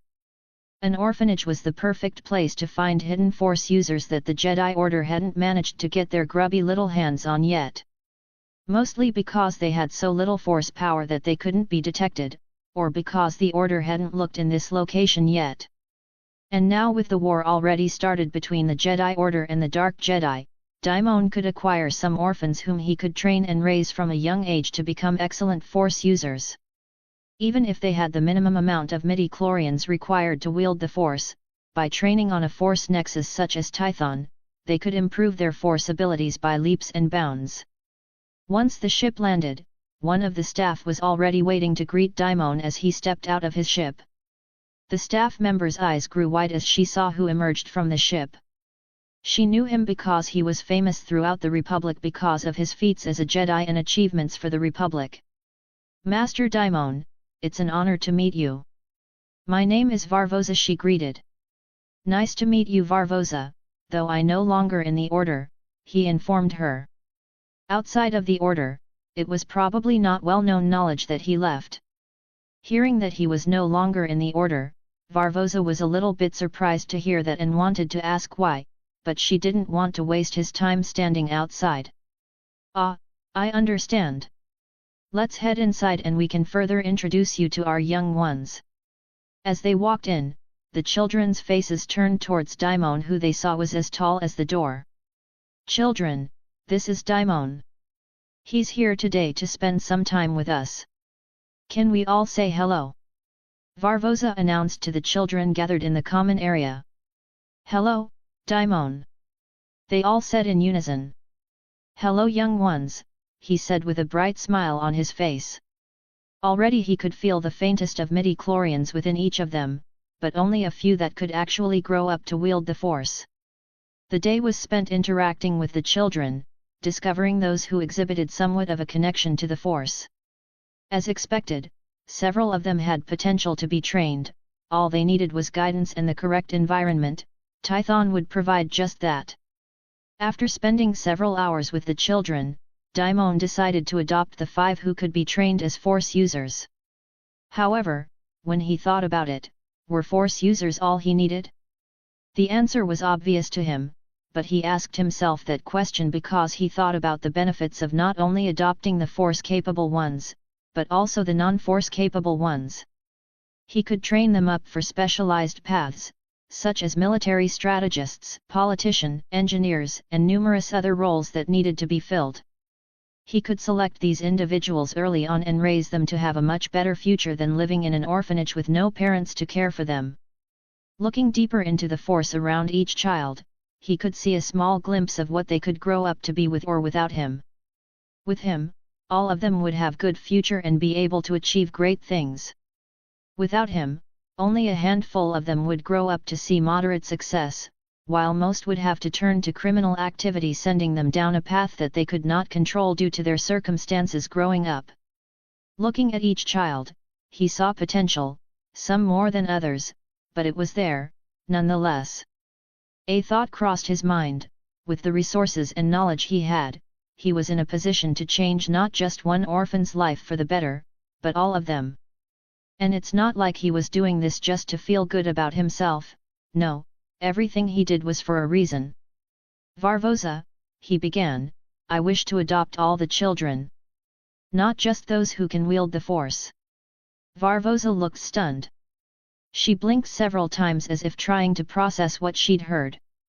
It wasn't just the surprise of Daimon wanting to adopt all the children in her care. It was also the realization of what kind of opportunity it would present for these orphans.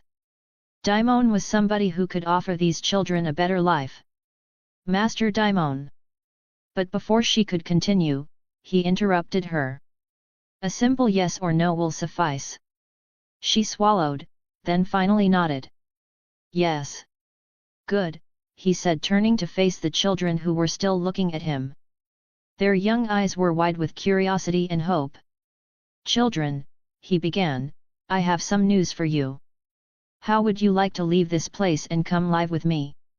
He felt the surprise coming from their faces, a few gasps spreading throughout the room. Really? A young Twi'lek girl was the first to break the silence, her eyes filled with hope. Yes, Daimon smiled, all of you. Will we have our own rooms? Another boy asked. Yes, Daimon responded, everyone will have their own space. And everybody will be raised to become great leaders and will receive lots of training and education. Like what? A third child asked. Like training to become stronger than you are right now, Daimon answered. The reality of Daimon's proposition hadn't been understood because of how young each of the children were, but within each child's heart they all felt excited. They all swarmed him, hugging his legs and shouting with joy. Their enthusiasm was contagious, making Daimon chuckle lightly as he patted some of them on their head. As this little celebration continued, Varvoza stepped away to prepare the necessary documents for adoption. Daimon spends the rest of the day with the children, playing games, answering their endless stream of questions and telling them stories of the galaxy. Varvoza returned with the documents ready in her hands, later in the evening just as Daimon had finished narrating his made-up version of the Battle of Ossus. Master Daimon, she whispered, the documents are ready. Daimon excused himself from the children and joined Varvoza in her office. Thank you, Varvoza, he said sincerely. She had him sign both a digital document and a paper document which he signed after carefully reading through them. Varvoza watched him as he scanned through the documents. She could see that he genuinely cared about the children's future, or if he only planned to use them, he was very good at hiding it, as she could normally tell when someone adopted to only raise the children and use them in the future. This was one of the things she had to deal with working at an orphanage, but there was nothing she could do when the rich just threw money at them. Once the formalities were completed, Daimon stood from the table and extended his hand towards Varvoza. I greatly appreciate your assistance, Varvoza, he thanked her again as they shook hands. By the time Daimon left her office, it was well past bedtime for the children. They had all fallen asleep on the floor under makeshift blankets. The next day arrived quickly for Daimon and the children, who were still trying to grasp the reality of their new status. They were all going to be taken away from this place, their only home most could remember, and taken to a new place where they would live together as a family, train together, eat proper meals, and grow up in a better environment. Daimon arranged for transport ships to arrive to safely transport the 20 kids who were under Varvoza to Tython.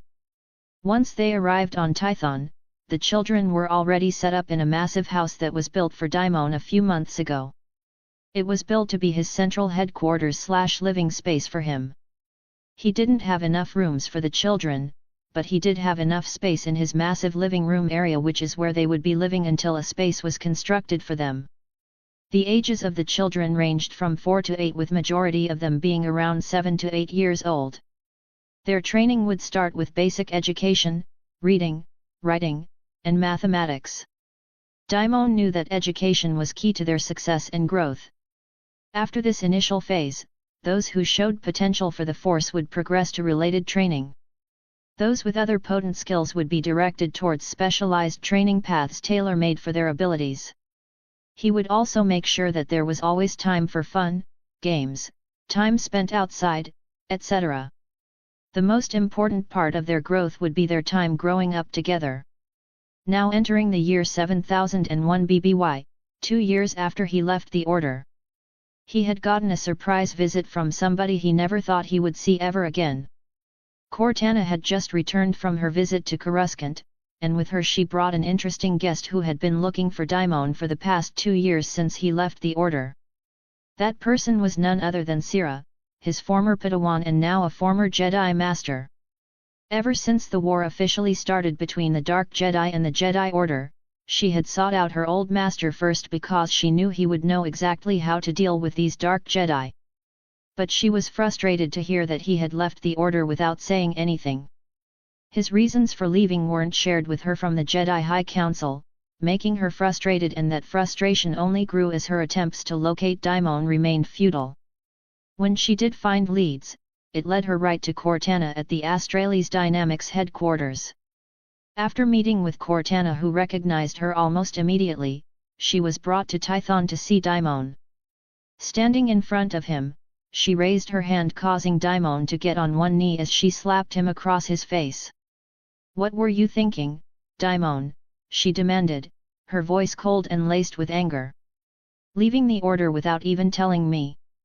Daimon simply looked at her with a calm expression on his face. "I left because my place is no longer with the Order. I must now walk my own path, Sira," he said. "My path is long, dangerous, and filled with lots of suffering and sacrifices," he continued, "but it is a path that I am prepared to take." Sira gazed at him. She knew he would say something like this. Which is why she decided to be blunt and direct rather than get emotional. "I will follow your path as well. I have experienced the results of the Order's ways and see how illogical they can be sometimes.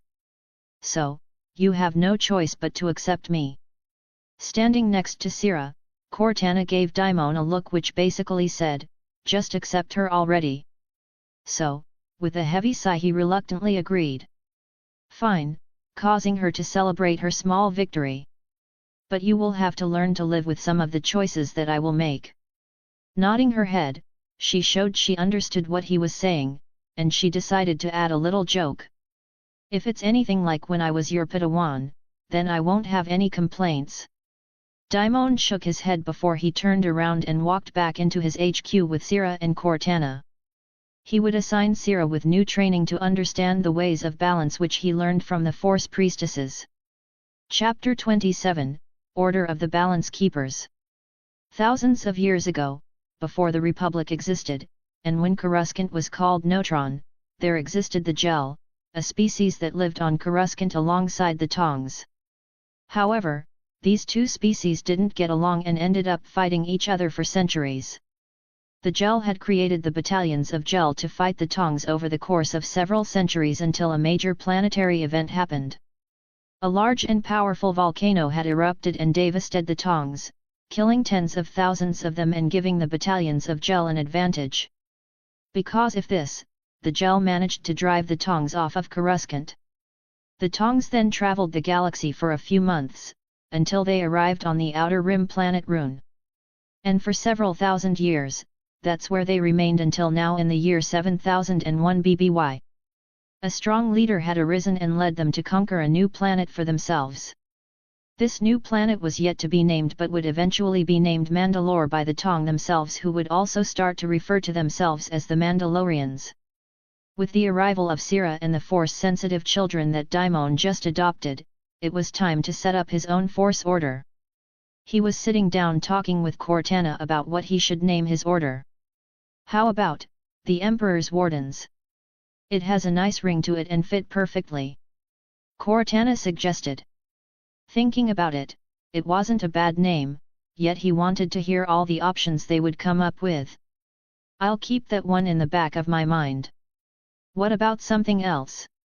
Cortana sighed as she had just come up with the perfect name, yet Daimon wanted something else. "All right, then how about the Balance Keepers or the Eternal Guardians? Cortana offered even more suggestions. Daimon sighed and leaned back into his chair thinking about the two names. Balance Keepers is basically perfect as it's neutral, he said. And Eternal Guardians just sounds like a group of vigilant do-gooders.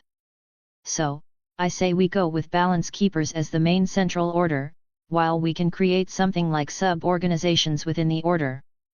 Glad that they finally came up with a name, Cortana had already created a plan for what Daimon said about sub-organizations. So, the Balance Keepers would be like the central order where everybody goes to train and learn balance, then we can have something like the Emperor's Wardens, which is a path that one could take after they have achieved balanced. Sounds good to me, Daimon replied. Different paths will nurture different strengths. The Warden path will be a hard path to follow as they will be chosen to carry out my will and protect me. Other paths could include training to be officers in the military or as diplomats. There are a lot of things we can do to make sure the order has various paths for people to take and paths that will put strong leaders in various positions throughout our future empire. You know, I've been waiting a long time to finally start building our own empire. I have already created our own ships and technology that we will create for both military and civilian use, Cortana said. Rebuilding the Jedi would be a long process since just 20 years ago, they lived in semi-primitive industrial society. And now they were essentially being controlled by a leader who used dark side weapons and artifacts to control them. A lot of work would need to be done in order to usher in a new era and get rid of the stain that would be left by Kaler. Well, it was going to happen eventually, all we needed was to wait for me to develop my abilities first before I decided to take over an entire species and rule them for the next thousands of years. Daimon responded. Cortana nodded as she knew that him getting stronger would help them in the long run. And because of his current strength she also wanted to suggest something else. Since your abilities will elevate you to a higher existence, I think it would be extremely beneficial to form a religion around you. Daimon almost choked on his drink as he heard Cortana. A religion? Around me? He believed her to be joking.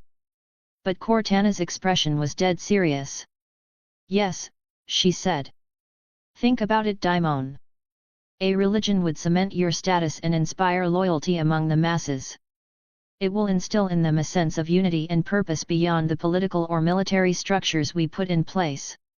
I suppose, Daimon understood why she suggested and saw that it could work, especially considering how beneficial the idea of creating a religion is.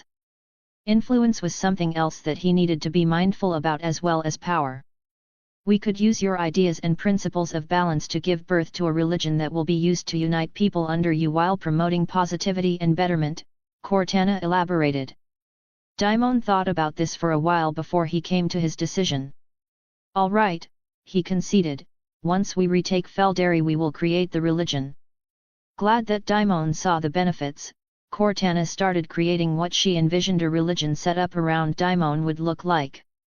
After talking with Cortana, Daimon went back to his training, which he had about 3 years left before his body and mind could fully utilize everything the Force has. 3 years passed quickly, and each day Daimon made a ton of progress. His knowledge expanded, his powers grew, and his understanding reached a level much higher than any Force user in history. Sira and her training were going well, though she was still about a year out before she met Daimon's requirements and became the first person to ever be promoted in his new order. The Balance Keepers were created with the core philosophy of being dedicated to maintaining balance within the Force. The Force was viewed as a flowing river, with light and dark as its currents flowing smoothly next to each other.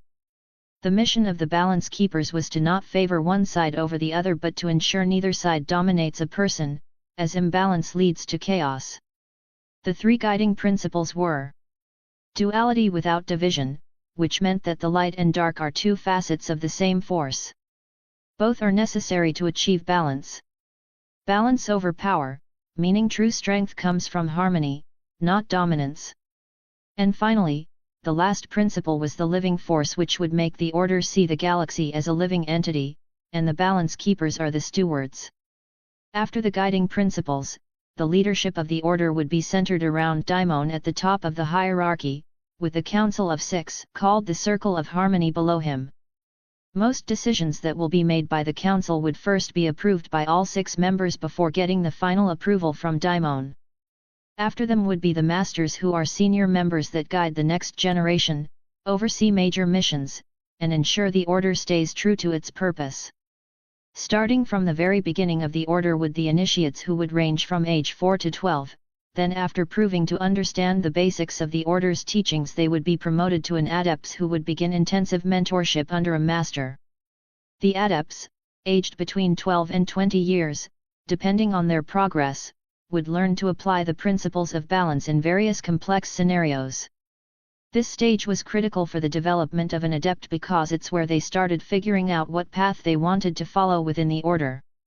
Once an Adept had reached the age of maturity and proved themselves skilled and dedicated to the principles of balance, they could then be promoted to Guardians. As Guardians, they would begin their duties in fulfilling the Order's mission across all the planets under Daimon's control. Their responsibilities were multifaceted, including but not limited to peacekeeping, negotiations during disputes, providing aid in times of crisis and disaster and warfare. The practices and training of the Order would involve a series of meditative trials where initiates learn to embrace both the light and dark sides of the Force within themselves. A hybrid combat form combining light and dark techniques would be taught, including Daimon's own lightsaber combat form.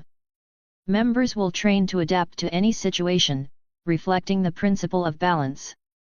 As of now, the ancient Jedi temples would be used as training grounds until the Citadel, which will be the central training grounds for the Order, is created. The Citadel would be a massive building to house tens of thousands of Force users, while the other temples would be extensions of the Citadel. Unlike the Jedi Order, members were allowed to form attachments and create families once they reached a certain rank. Because allowing them to form emotional connections too early would hinder their personal and emotional growth. Only after reaching the rank of Guardian, where they would have established a strong foundation in the Force and have a mature understanding of their responsibilities, would they be allowed to marry and start families. This decision was not made lightly, but Daimon believed that it was essential for the emotional well-being of the Order's members. For sub-organizations, a separate training route would be for Daimon's own Emperor's Wardens, dedicated protectors of the Emperor and enforcers of justice within the Empire. The Emperor's Wardens emphasize unwavering loyalty to balance and service to leadership, ensuring the Emperor's rule is enforced. Wardens are taught to wield authority responsibly, resisting corruption or tyranny. For this, the Emperor's Code would be established, blending loyalty, discipline, and adherence to a philosophy. Following them would be the Force user officers, who would attend the Academy of War alongside non-Force user officers. The Academy of War would have the resources to teach both types of officers. The only difference would be the fact that the Force user officers will still originate from the Order of the Balance Keepers, while the non-Force user officers will be people recruited straight from the population and such. Over the course of the 3 years, Daimon was not slacking and had created a secret agreement with various orphanages to adopt kids and bring them to Tython to be trained. By now the total number of children had reached 500 from the initial amount that he had. This was because Astrales Dynamics had not only focused on orphanages but expanded their search into the very depths of Coruscant, where crime was rampant, and children were either abandoned or left to fend for themselves. These children were given a new chance at life, pulled from the merciless underbelly of Coruscant and brought into the fold of the Balance Keepers. Most of the trainers for such a massive number of people were specialized droids who were created through Daimon's understanding of the Force and would teach the same way he taught his own class. It wasn't easy at first, but the children began to adjust to their new environment. The strict control structures, coupled with intense training and mental discipline, drastically changed their lives. Gradually but firmly, they were purged of their previous mistrust and hardened outlook on life. What emerged in their place was stronger, beings of hope, power, and potential, guided by a balanced philosophy. With the Force Order formally established and training the first generation of Force users, Daimon had reached what he felt was the peak of his power, and it was time for him to start building his army. But first the Force priestesses had come to give him something, because his body and mind finally was able to handle the immense amount of power. A/N, just want to let you guys or gals know that I do appreciate the support for this story and will try to produce chapters every day, no promises. But sometimes the chapter isn't ready, and if it's not, then it will take some time. I prefer quality over quantity any day. Chapter 28, Creating the Progenitors and Force Scions. Manifesting two floating objects in front of her, Serenity moved both objects in front of Daimon as she began to explain. Having been our first apprentice, we have come to give you a gift in honor of your successful training. Pulling a holocron out, she reached out her hand, prompting Daimon to do the same, grabbing the object in her hand. From its appearance alone, he recognized it as a holocron, but he was unsure if it was due to its design. "Is this a holocron?" he asked. "It is, and it contains knowledge of using the Force to create matter, life, knowledge on Force alchemy, and Force-assisted terraforming. This is our final gift to you and the official blessings from me and my cousins as our first apprentice." Priestess of Anger looked at Daimon as she had to reluctantly admit that she enjoyed training him. "We trust you will use these teachings wisely," Serenity added. "Our journey together has come to a close, but your journey still continues." And with that, the Force priestesses disappeared, leaving Daimon alone with the holocron. For the next few weeks, he learned the knowledge that the holocron had, grasping it immediately thanks to his understanding of the Force. Once he learned the knowledge, it was time for him to create the progenitors and the Force scions. A few miles away from his headquarters, a massive construction site the size of a city was currently being worked on by tens of thousands of construction drones. This construction site would be the massive cloning facilities where the progenitors, Force scions, and regular soldiers are created. Within this facility, Daimon entered his private lab and began his work on the 10 specialized tubes where the progenitors would be created. First, using his own genetic code as a template, he channeled pure Force energy into the tubes, which began to create the basic framework for the future progenitors. Within minutes, matter was formed, cells amassed, and the creation of life born of science and the Force had begun. The process required intense concentration. Each progenitor required his undivided attention so that no mistakes were made. As their avatars began to form, a connection between Daimon and the 10 forming existences was established. Each one of them was imbued with a unique connection to the Force, making them paragons of both physical and metaphysical power. With time, vital organs took shape, lungs formed and expanded seamlessly within tiny rib cages, and delicate capillaries flowed with blood rich with nutrients necessary for their growth. He watched as bone structures formed, followed by muscles. Next came arguably the most complex part, developing cognitive function while simultaneously instilling a malleable psyche capable of rigorous mental conditioning once they'd matured. To facilitate this degree of complex development, Daimon had to surrender himself entirely to the Force, allowing its energy and wisdom to guide his actions. He became a conduit, pulses of Force energy flowing through him, into the progenitors. The Force energy began to form the neural pathways, executing and forming connections. His control over the Force was so precise that he could modulate every cell's progression at will, controlling the tempo and rhythm at which heartbeats pulsed, and blood rushed. While each progenitor was created, Daimon started to imbue each one with its own unique set of skills, strengths, and abilities, cultivated from his own genetic code. One would possess an agile mind and unparalleled strategic planning akin to Thrawn. Another was imbued with Daimon's raw strength, channeling it into physical prowess on par with Daimon in his younger days. Another was gifted with extreme hypersensitivity to the Force, making them more attuned than their brothers and sisters. Not only were their characteristics physically imbued, but Daimon also integrated specific values and attitudes during their neural network formation. Loyalty, discipline, and balance were ideals he prioritized above all else. After an entire week spent carefully creating them, Daimon left them alone to allow their bodies to become attuned with the Force and their abilities until they were ready to emerge from the tubes where Daimon would raise them himself. Next were the Force scions. They would be the elite legions of soldiers serving under their respective progenitor. While limited in number due to how dangerous it was to keep just creating Force users which would disturb the balance within the Force, the Force Scions would be the ultimate warriors. The Force Scions were created to be enhanced warriors with superhuman strength, endurance, reflexes, and a small connection to the Force.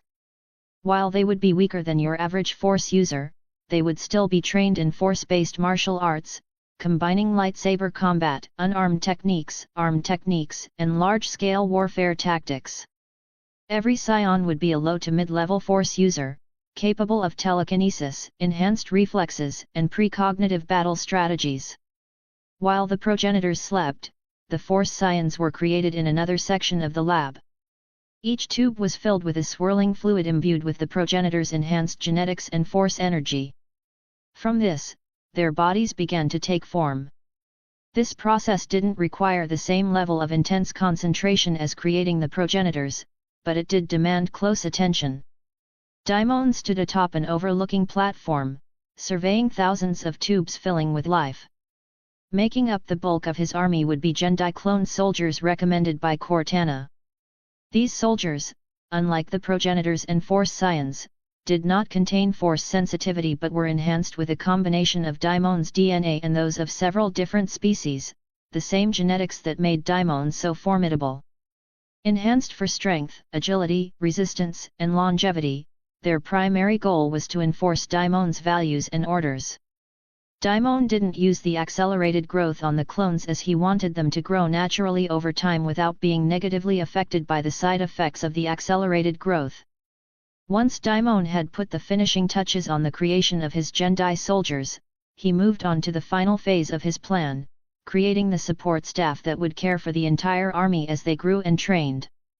This included medics with specialized knowledge in treating a variety of species, knowledgeable droids who could monitor and maintain the vast cloning facilities, and seasoned instructors whose responsibility would be to train the clones once they've reached maturity.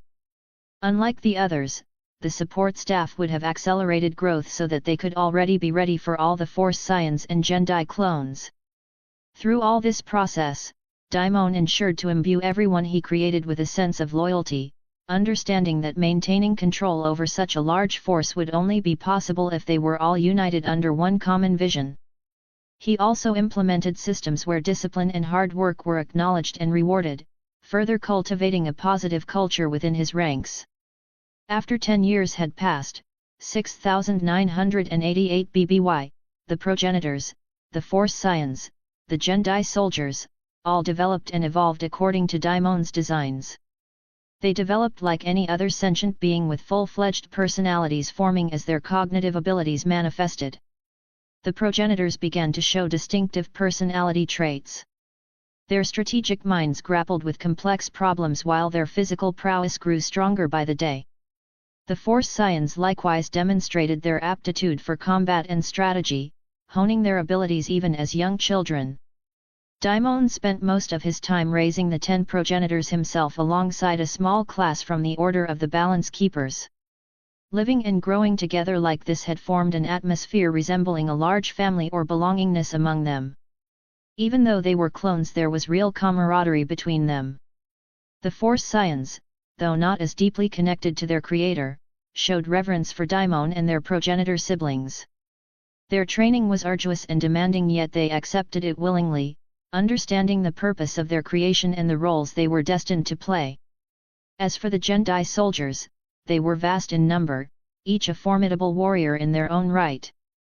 Under the rigorous training regime set by Daimon and under the guidance of the seasoned instructors, they were quickly molded into a responsible force that took pride in their duty. Their loyalty wasn't born out of fear or blind obedience but from respect towards Daimon's vision. Last but not least, the support staff proved crucial to the smooth operation of this gargantuan project. The medics worked tirelessly to keep everyone in optimum condition while the droids maintained the facilities to keep them in top condition day in and day out. Meanwhile, Cortana had already begun creating new technologies for the Armada and acquiring/building more ships. She had been given access to unfathomable amounts of resources and used them to create a massive armada. The designs were based off her advanced intelligence and various stolen research projects from the Republic. Chapter 29, The Reclamation Fleet. The armada which Cortana was preparing consisted of 400 combat-ready ships. 150 of these ships will be destroyers, 100 will be transport ships, 50 will be heavy carriers, 30 will be cruisers, 20 will be battlecruisers, and the last 20 will be support ships. For the destroyers, the Nova-class destroyer was created as the first ship to be a part of the reclamation fleet. The ship was 450 meters in length, had a crew of 1,200, with 4 first-gen turbolaser batteries mounted along the dorsal and ventral hull, 10 first-gen point defense laser turrets, 4 first-gen proton torpedo launchers, and 15 quad turbolaser cannons. Image here. They were called first-gen weapons because turbolasers, point defense laser turrets and proton torpedo launchers weren't widely used until about 4000 BBY. And when compared with kinetic weapons, turbolasers are better overall against other ships. Kinetic weapons such as railguns and mass drivers were very effective against unshielded and primitive ships. So, Daimon decided to just invent the better weapons earlier. For defenses, the destroyer was dual-layer shielding for redundancy. Reinforced durasteel plating, resistant to energy and kinetic attacks. The destroyer was intended to act as a fleet anchor, capable of engaging larger vessels while protecting smaller ships. The Aurora-class transport ship designs were drawn from the Lucrehulk class used by the Trade Federation. Though the Lucrehulk could be considered on the smaller side compared to the design that Cortana created from the one he gave her based off his memory. Each transport ship was 4,000 meters in length, had a crew of 4,000, with 100,000 ground troops on board alongside assault shuttles and other ground vehicles. Image here. Mounted on the dorsal and ventral hull were 8 turbolaser batteries and 20 point defense turrets. Heavy shields for atmospheric entry and a thick hull with thermal dispersal for atmospheric re-entry. These transport ships were designed for quick deployments onto planetary surfaces. This would help prevent shuttles from getting shot down while trying to descend onto planetary surfaces. The transport ships could take all the damage, avoiding the early casualties that an invasion would normally get. Next were the Valiant-class heavy carriers designs which Daimon based off one of his favorite ships from the Clone Wars, the Venator. Obviously, it didn't have the same technology and weapons as the Clone Wars Venator, but it was a close replica. Each heavy carrier was 2,000 meters in length, had a crew of 12,000, including pilots and other support staff. Image here. The hangar could hold 180 Raptor-class starfighters, 40 bombers, and 20 shuttles. Mounted on the dorsal and ventral hull were 6 turbolaser batteries and 50-point defense laser turrets. The Raptor-class starfighter was a multi-role fast, versatile fighter capable of engaging ships, other fighters, and ground targets. It consisted of 2 laser cannons, 1 proton torpedo launcher, and 1 ion cannon. For defenses, the starfighter had deflector shields and reinforced durasteel armor. They also had their own hyperdrives for independent operations. Image here. The Rodian-class cruiser was the cruiser-sized ship created for the fleet. The ship was 600 meters in length, had a crew of 2,000, and a hangar bay carrying 8 Raptor-class fighters and 4 transport shuttles. Mounted on the dorsal and ventral hull were 10 heavy turbolaser batteries, 6 ion cannons, 4 proton torpedo launchers, and 20-point defense laser turrets. They had shields and a reinforced durasteel hull just like every other ship. Image here. The Titan-class battlecruisers were one of the 2 capital-sized ships in the fleet. The ship was 1,800 meters in length, had a crew of 8,000, with 18 heavy turbolaser batteries, 12 plasma cannons, 8 proton torpedo tubes, and 40-point defense laser cannons mounted on the dorsal and ventral hull. The plasma cannons were a type of weapon that fired plasma balls at enemy vehicles or starships, causing massive electrical disturbances that disabled the target for a time. Useful against other ships and ground targets. They were also equipped with shields and reinforced durasteel hull. Image here. Lastly were the Leviathan-class dreadnoughts. The ship was 4,000 meters in length, had a crew of 20,000, and a hangar bay with 60 Raptor-class fighters, 20 bombers, and 10 shuttles. Mounted on the dorsal and ventral hull were 24 super heavy turbolaser cannons, 4 on each side, 8 forward mounted, 12 heavy ion cannons, 6 siege-class plasma railguns, and 50 quad laser cannons. The dreadnoughts had triple-layered energy shields, with Beskar-reinforced armor plating. Image here. Due to the immense resource requirements that such a fleet required, it would take a total of 20 years to fully complete the fleet. They had to gather the resources, either through buying ships and then deconstructing them, or through the resources acquired by Astralis Dynamics. Cortana mainly used the various accounts she set up to buy the necessary materials through several fronts, making the acquisition of resources seemingly random and unrelated to their grand operation. Above Tython, a colossal shipyard was already constructed to deconstruct ships and build new ones. Managed by countless droids. Dozens of transport shuttles moved constantly back and forth, ferrying the dismantled parts and the precious resources. The 20 years that it would take to build the massive fleet would also be time for the clone soldiers, progenitors, and Force scions to reach adult age. The plan was to have 10 million clone soldiers and 10K Force scions all trained up and ready in the 20-year time frame. Daimon during this time would continue training and raising his 10 progenitors, continuing to learn the limit of his power, and fighting some of the Dark Jedi who were already at war against the Republic. After they fled from Ossus, the Dark Jedi managed to escape and establish themselves on the outer rim world of Korbos.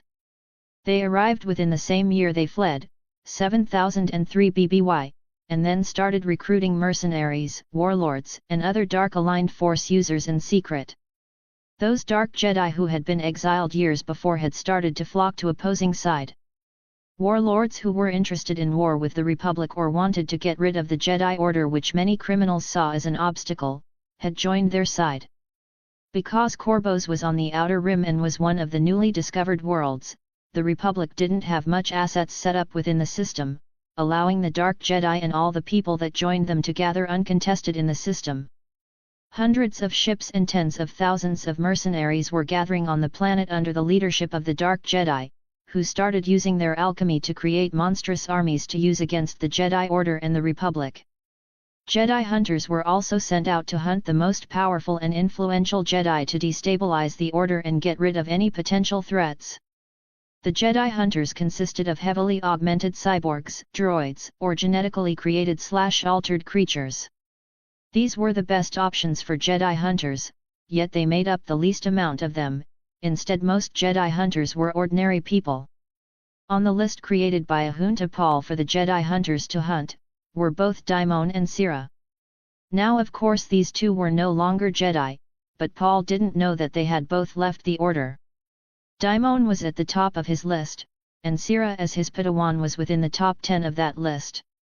Jedi hunters were sent all over the Republic starting in the year 7000 BBY and were causing problems for the Order as they had either killed or injured several dozen Jedi already. Now in 6988 BBY, these Jedi hunters were a problem that the Order made their top priority. The main war had started in 7000 BBY and had been going on for 12 years now. They started with planets in the Outer Rim and slowly worked their way up to the core systems. As they reached the mid-rim, the Republic had gotten involved and started helping out the Jedi. Now Jedi Masters and even Knights were chosen to lead the Republic forces against the Dark Jedi. The situation was precarious, with the Jedi Order and the Republic gradually losing ground. They needed a strategic advantage, a plan that could potentially turn the tide of the war in their favor. As the engagements became increasingly heated, the Dark Jedi began to expose their patterns, revealing some weaknesses that the Jedi Order could potentially exploit. From his position as a non-affiliated figure, Daimon took full advantage of this development. He had a strong developed hate for the Dark Jedi, especially after one of them killed his childhood friend. While his mind was set on other things, he always planned on hunting down the Dark Jedi and eliminating them as needed. And his first target has been identified. The Dark Jedi by the name of Kamali Venfar, the apprentice of Karnas Mu'ur, one of the 12 high-ranking Dark Jedi. Karnas Mu'ur was an admiral for the Dark Jedi, so he was not going to be found anywhere in Republic-controlled space. His apprentice, however, was sent on a mission to negotiate with the criminal syndicates within the Republic to get them on their side. Arriving on Coruscant, Daimon and Cortana proceeded to the location in which Venfar was located. Cortana had constant surveillance on the target as they made their way through the streets. Once at the location, two people whom Daimon recognized as lookouts were standing around the entrance watching for any suspicious people. Using the Force, Daimon took control of their minds, making them ignore him and Cortana as he made his way into the building. As soon as he entered the door, two more guards tried to stop them. "Hey, what are you two doing here?" asked the guard on the left. "We're expected. Venfar sent for us. Is he ready?" Daimon responded, manipulating the minds of the two guards. "Make it quick," the one on the right muttered, returning to his bored stance. Stepping inside the dimly lit room, Daimon scanned the room and saw Venfar at the far end, engaged in an intense conversation with two criminal bosses. Venfar was a human, quite tall and lean. He spotted Daimon and Cortana almost immediately since there was no one in the Order or formerly in the Order who wouldn't recognize Daimon. Well, well. It seems we have unexpected guests." His hand slyly moved towards his lightsaber hilt as a dozen well-armed thugs and mercenaries surrounded the two uninvited guests. Daimon didn't waste any time and had eliminated the people surrounding him. It was a brutal sight as their bodies dropped to the floor before they could even draw their weapons. Venfar took a step back at seeing the very rumors he heard about Daimon come true. Everybody around him dropped dead, and Daimon didn't even move an inch. The confidence he had before had quickly disappeared and he drew his lightsaber while charging at Daimon. Before it hit him, however, Cortana had blocked it with her own lightsaber while Daimon stood there and watched the two of them fight. It was Cortana who suggested this as she saw it as unnecessary for Daimon to waste time on someone beneath him. She was indeed correct. Daimon's abilities were far beyond what any dark Jedi could handle. He could kill Venfar with one move. But that would be boring, and that's not how they killed Trimi. The two of them engaged in a furious duel, their lightsabers clashing. Venfar's attacks were wild but precise, clearly drawing on his anger and desperation. Cortana, however, was calm and methodical, her movements efficient and measured. She was not just matching his strikes, she was studying him, exploiting his weaknesses. Daimon leaned against a nearby wall, arms crossed, observing the fight. His presence alone was unnerving enough for Venfar, who kept glancing at him, expecting some intervention. That distraction cost him. Cortana landed a solid blow, slicing through his weapon's emitter, rendering his lightsaber useless. Venfar stumbled back, panting, his confidence entirely eroded. "You think you've won? Kill me, and my master will hunt you down. He'll bring the entire fleet." Before he could finish, Cortana silenced him with a precise strike to his neck, ending the threat. She deactivated her lightsaber and turned to Daimon, who gave her a small nod of approval. "Efficient as always," Daimon remarked as he stepped forward to inspect the body. But he was right about one thing. Karnas Mu'ur will not let this go unnoticed. "Which is good for us, we can kill him next and then keep moving up the list," she replied. Daimon nodded, understanding the domino effect this could potentially cause. As he was about to turn towards the entrance, he sighed because of what he sensed outside. The two people he mind-controlled had been taken down by whom he figured to be the Republic Intelligence Agency. Seconds later, they stormed the building. There were 4 Jedi in the front with a dozen more armed agents following behind them. They surrounded both Cortana and Daimon while shouting orders. "Drop your weapons and surrender. You are under arrest for interfering with an investigation," one of the Jedi shouted. Daimon exchanged a glance with Cortana. "We've overstayed our welcome," he muttered, as Cortana subtly moved closer to his side. "You've got the wrong idea," Daimon began, raising his hands slightly in mock surrender. "Those were mercenaries working with a dark Jedi to destabilize the Republic. I just saved you a lot of trouble." The Jedi didn't flinch. Your actions have consequences. Surrender now, and we'll sort this out later.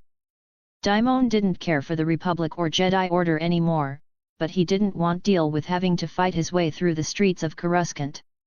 Very well, Daimon said, raising his hands. He gave himself up while Cortana did the same. For now, he would play their little game, but if they waste his or get too annoying then he will have to go the hard route. Chapter 30, A Shared Enemy. A/N, sorry about the chapter yesterday, I was a bit distracted when writing it and didn't give it my 100% attention, which is why I deleted it and wrote this new chapter. Hope you guys enjoy this one over the last. On the way back to the Republic Intelligence Agency building, the two Jedi tried to question Daimon to uncover what had happened. They were frustrated with him, knowing he had disrupted months of painstaking work that had allowed them to track Venfar's movements and prevent more than 4 invasions of mid-rim worlds. Now, one of their most valuable sources of intelligence, Venfar, was dead. Sitting across from Daimon were Jedi Knight Shioan and Zavjail. Shioan was the first to break the tense silence, staring at Daimon as he spoke. Why? Why did you have to kill Venfar? His glare was sharp and unyielding. We were on the brink of a major breakthrough, and you decided to take the law into your own hands, Zavjail muttered, his voice filled with frustration. Daimon, however, remained silent, ignoring their questions for the rest of the journey. He could see that these two Jedi were probably knights who were promoted due to the current circumstances that the Republic and Jedi Order are in. If not because of that, then knights such as these would have never passed their trials, or maybe the war has caused them to become like this. Whichever one it was didn't matter to him, he was done with the Order and planned to not intervene besides dealing with a few of the dark Jedi that he was able to find. Arriving at the Republic Intelligence Agency headquarters, Daimon and Cortana were taken to separate place, with Cortana being taken to where droids go to get processed while Daimon was taken to a private room. As he was sitting in this private room, the two Jedi were running his face through the Republic database since he wouldn't give them his name. And what they found out was shocking. He's a former Jedi Master. Zavjail muttered. The fact that he was a former Jedi Master made things a lot more interesting but still kept them on their toes. While it didn't say whether or not he was working with the Dark Jedi and their faction, they could guess from his previous actions that he probably wasn't. As they were digging through the data, a high-ranking officer walked in with a coffee mug in his hand. The two Jedi promptly greeted him before he asked who the person was they brought in. It's some former Jedi Master by the name of Daimon. He killed the Dark Jedi and the other criminals that were meeting with him. Zavjail explained. The officer, hearing the name, nearly spit out his coffee upon hearing a name he hadn't heard in a while. Are you positive his name is Daimon? He asked, unsure if his ears were playing tricks on him. Yeah, we have his facial scan right here. Shioan pulled up the image of Daimon they had, which was from about 40 or so years ago. Seeing the picture, the officer confirmed his suspicions. Take to wherever he's being held at, right now. The two Jedi looked at each other before leading him to the room where Daimon was being held. Meanwhile in the room, Daimon had his eyes closed as he was meditating until whoever he needed to talk to arrived. A few minutes later, he sensed 3 people approaching the room he was in addition to the 2 guards standing outside his door. 2 of them he could feel were the 2 Jedi, while the third one was another person whom he hadn't seen in decades. As the door opened and their eyes met, a smirk appeared on Daimon's face. I see you're still as wild as ever, Daimon, said the officer as he took a seat across from Daimon. And I see you're still as short as ever, Burin, Daimon replied with a chuckle. Burin E. Jinning, a high-ranking officer in the Republic Intelligence Agency, was one of officers who worked under his old friend Arya back when she was alive. She had unfortunately died 5 years prior to him leaving the Order due to a number of health conditions. Despite his smaller stature, Burin was a highly capable individual, as he had proven before. What was shocking was to see how high of a rank he was and that he was still working for the Republic Intelligence Agency. Your sense of humor is still the same, so I guess you aren't on the enemy side, voiced Burin. He never doubted it for a second, but it was always reassuring to get confirmation, nonetheless. And I see that leaving the order did not lighten your need to cause trouble for others. He had seen his fair share of cleaning up after Daimon's mistakes. At that Daimon jokingly replied, "Yeah, I don't know what it is, the criminals of Coruscant just tend to somehow find their way at the end of my lightsaber. I think there is some higher power at work here. I think it's more like the criminals of Coruscant tend to find themselves on the wrong end of your sense of justice," Burin retorted. "But I don't want to waste too much of your time, so I will let you go under one condition," he stated.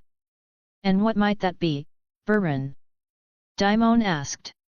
"I want you to provide some valuable intel on the Dark Jedi faction movements and such. I know you know more than you are willing to share, so I won't pry any further but only make this simple request from one friend to another."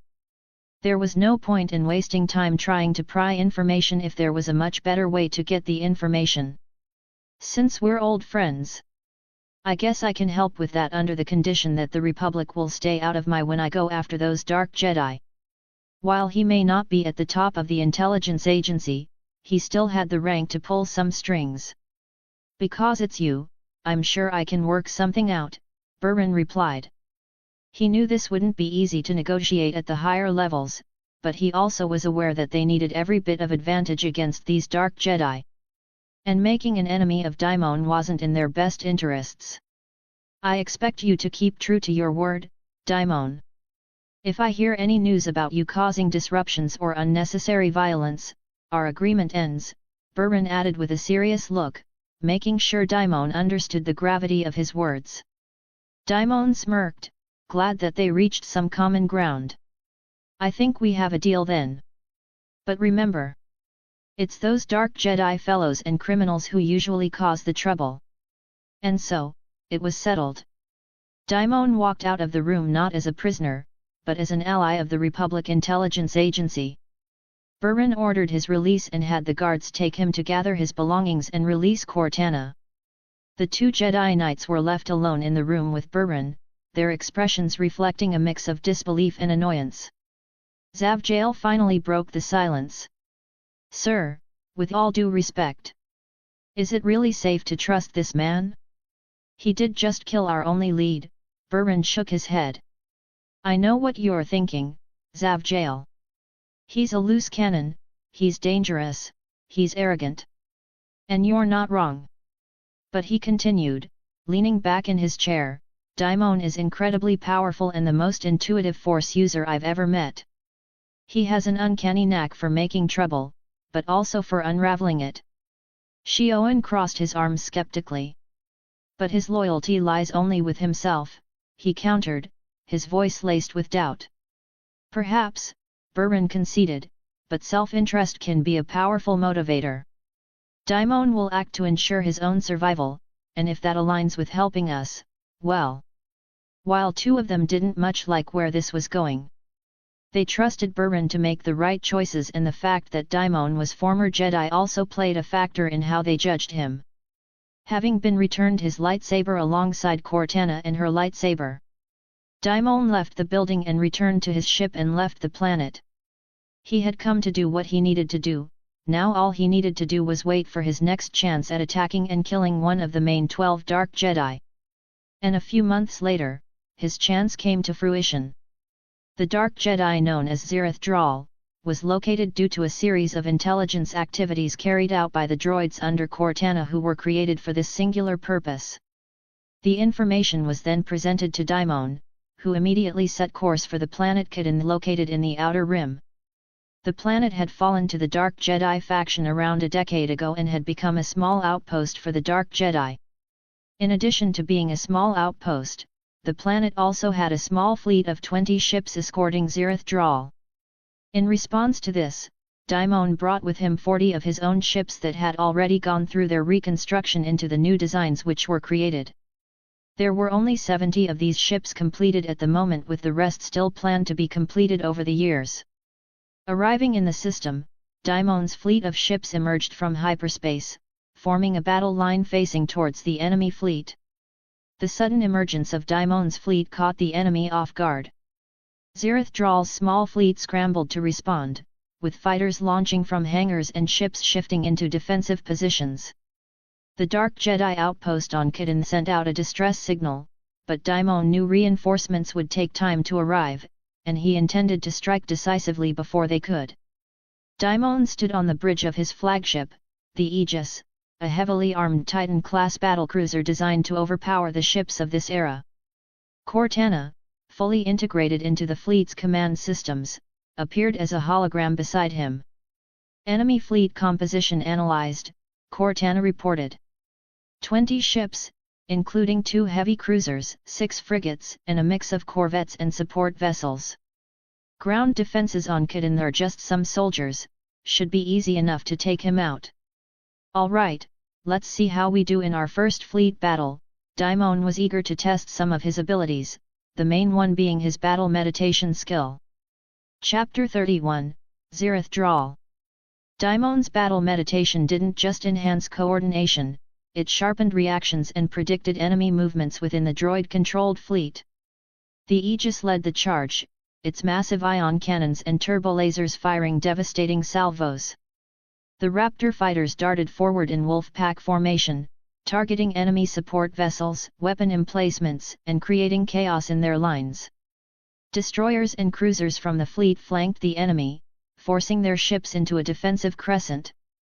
They launched their own fighters to counter the Raptor fighters from Daimon's fleet. As the fighters clashed, it was clear that the battle meditation, alongside how advanced the Raptor fighters were, managed to take control of the battlefield quickly. The Dark Jedi's fleet could not keep up with the precision and dexterity of Daimon's fleet. "We've taken out 4 enemy ships so far and their fighters are being dwindled down," Cortana reported as she analyzed the ongoing battle between the two fleets. This was the first real battle where they could put their training and abilities to use. "The strategy is working perfectly." The battle went on, positioning shifting until finally, all 20 enemy ships were destroyed or incapacitated. The battle had gone much smoother than Daimon expected, but exactly how Cortana expected. His battle meditation ability proved to be very effective at improving the coordination of his fleet and demoralizing the enemy fleet. He had yet to see how effective it would be whenever he got his actual crew members, but he assumed there would be little to no difference between the two. "Cortana, prepare the assault shuttles." "I'm going down there," Daimon ordered. At once, several assault shuttles were launched towards Kidin. Each shuttle was filled with a series of war droids, armed to the teeth with blasters and primed for combat. As Daimon's shuttle descended through Kidin's atmosphere, fierce storms started to rage across the area. To a normal person it may look like just your average storm, but for Daimon, he could sense that these storms were in fact force storms caused by Zirith Draal himself. Like many of the Dark Jedi, Zirith Draal had developed the unique ability to use the Force and cause force storms on whatever planet he was on. These storms consisted of high winds, lightning, and tornadoes, a chaotic natural defense that could wreak havoc on an invasion force. But for Daimon, it was just another obstacle to overcome.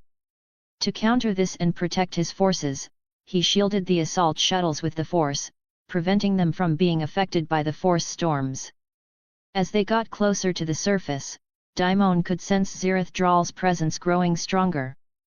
Zirith Draal was aware of their approach and was readying his defenses, ordering the mercenaries and other lower-ranking Dark Jedi to take up defensive positions. A dozen assault shuttles swarmed the base, unloading war droids which began their assault on the base. Flying over the base, Daimon opened up the hatch to his shuttle and leaped out. With his saber already ignited, he landed on the ground as the surrounding mercenaries didn't waste any time and started shooting at him. Most of the shots were absorbed by the force shield surrounding his body, while some he deflected himself. At the same time, he was using his battle meditation with the droids on the ground, coordinating their attacks with his movements to overwhelm the mercenaries. The average mercenary, while hardened fighters, were no match for the combination of Daimon and his war droids.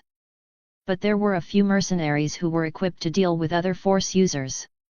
One of these special-equipped mercenaries charged towards Daimon with 2 Asalamiri tied onto their backs.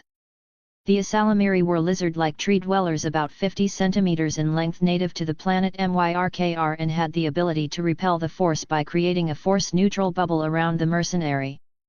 The mercenary was confident in these lizards and assumed Daimon would be defenseless without the Force.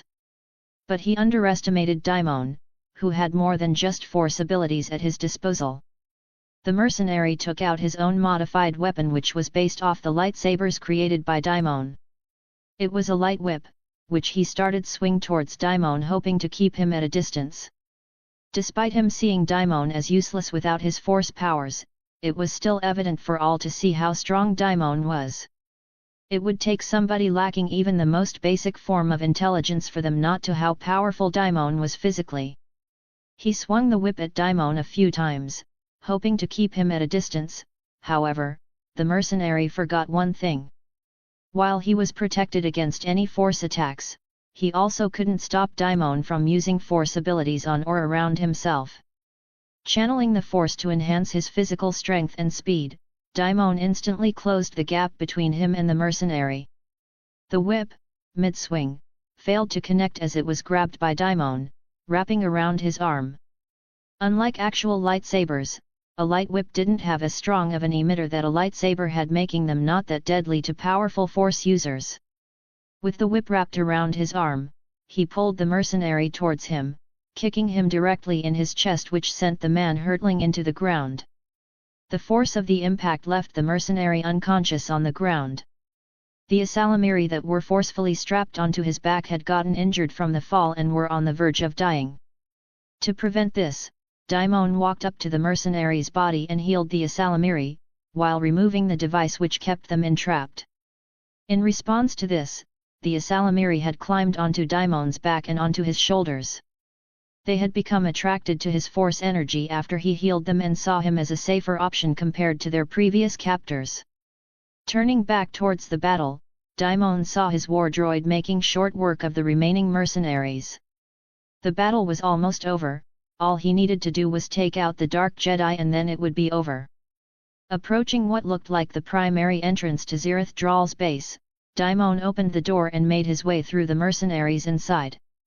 While they were just mercenaries who were just working for money, he still didn't show any mercy to any of them and treated them as he would any enemy whom he went up against. Reaching the room where Zirith Dral was waiting, Daimon saw a shadowy figure standing in what he recognized as an alchemy room. "Daimon," the figure spoke. "I've been expecting you." Zirith Dral turned and looked at Daimon. He was wearing dark robes which covered his body, with his lightsaber already in hand. "I've heard much about you," Zirith continued, his mouth turning into a cold smile. "If you would have stayed with the Order, you might have been able to stop us from growing in power, yet you left, which costed the Order." Shaking his head, Daimon sighed, as for some reason most villains always tried to trash talk before their death. "The path I take is much grander than the petty ideals of any Jedi or Dark Jedi. If you think the dark side is where ultimate power resides, then you have already lost."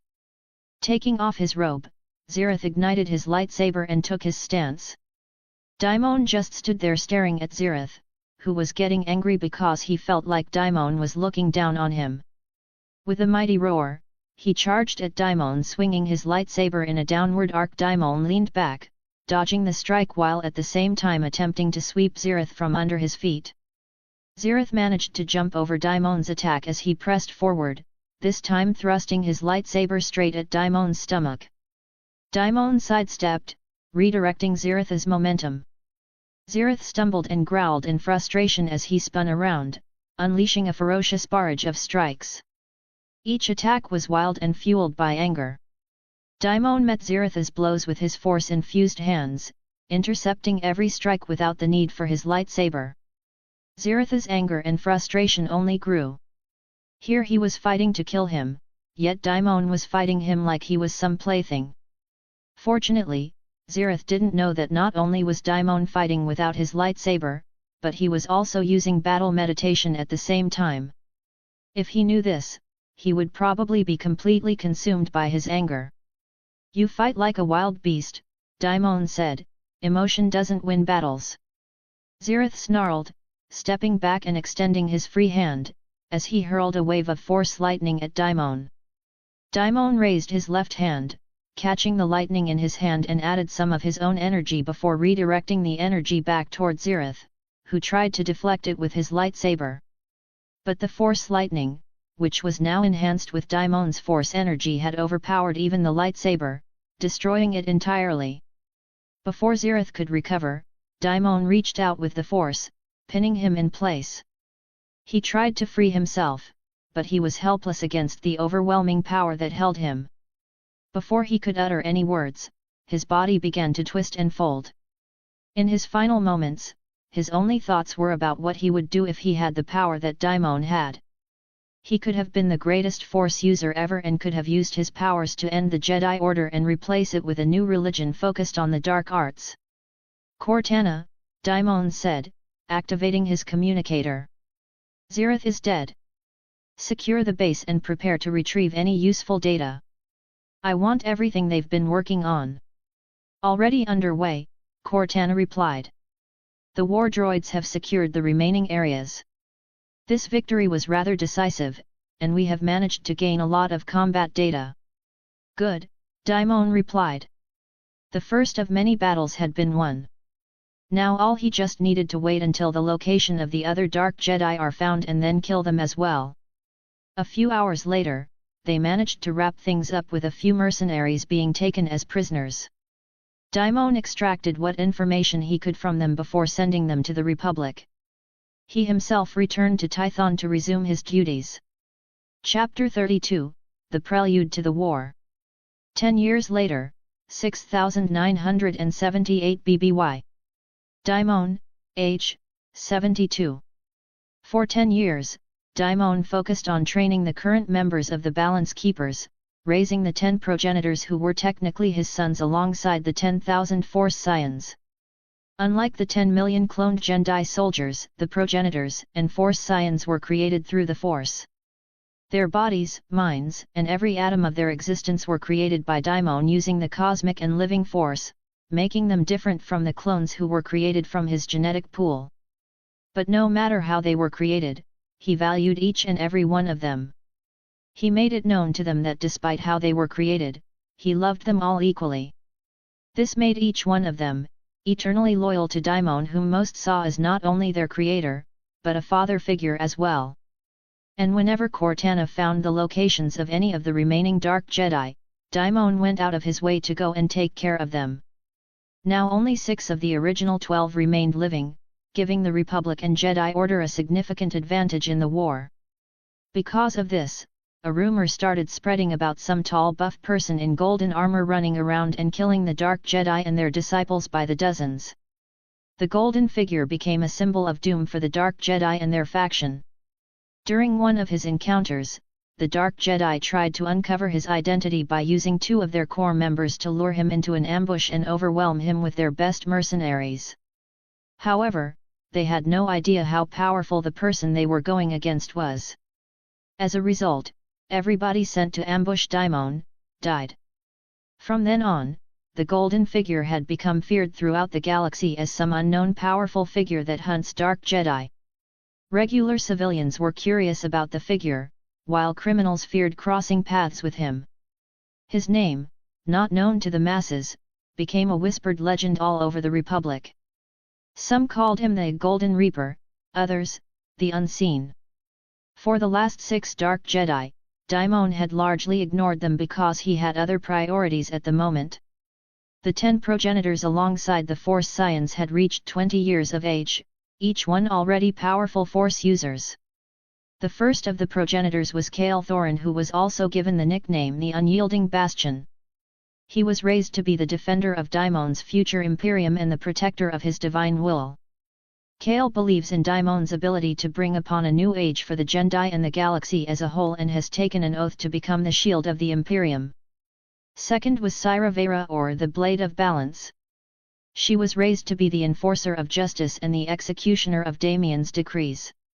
Syra will serve as Daimon's arbiter, ensuring that loyalty and balance are maintained throughout the Imperium. She had the unique ability of Force precision, allowing her to channel the Force into her lightsaber, enabling strikes that bypass defenses and sever connections to the Force temporarily.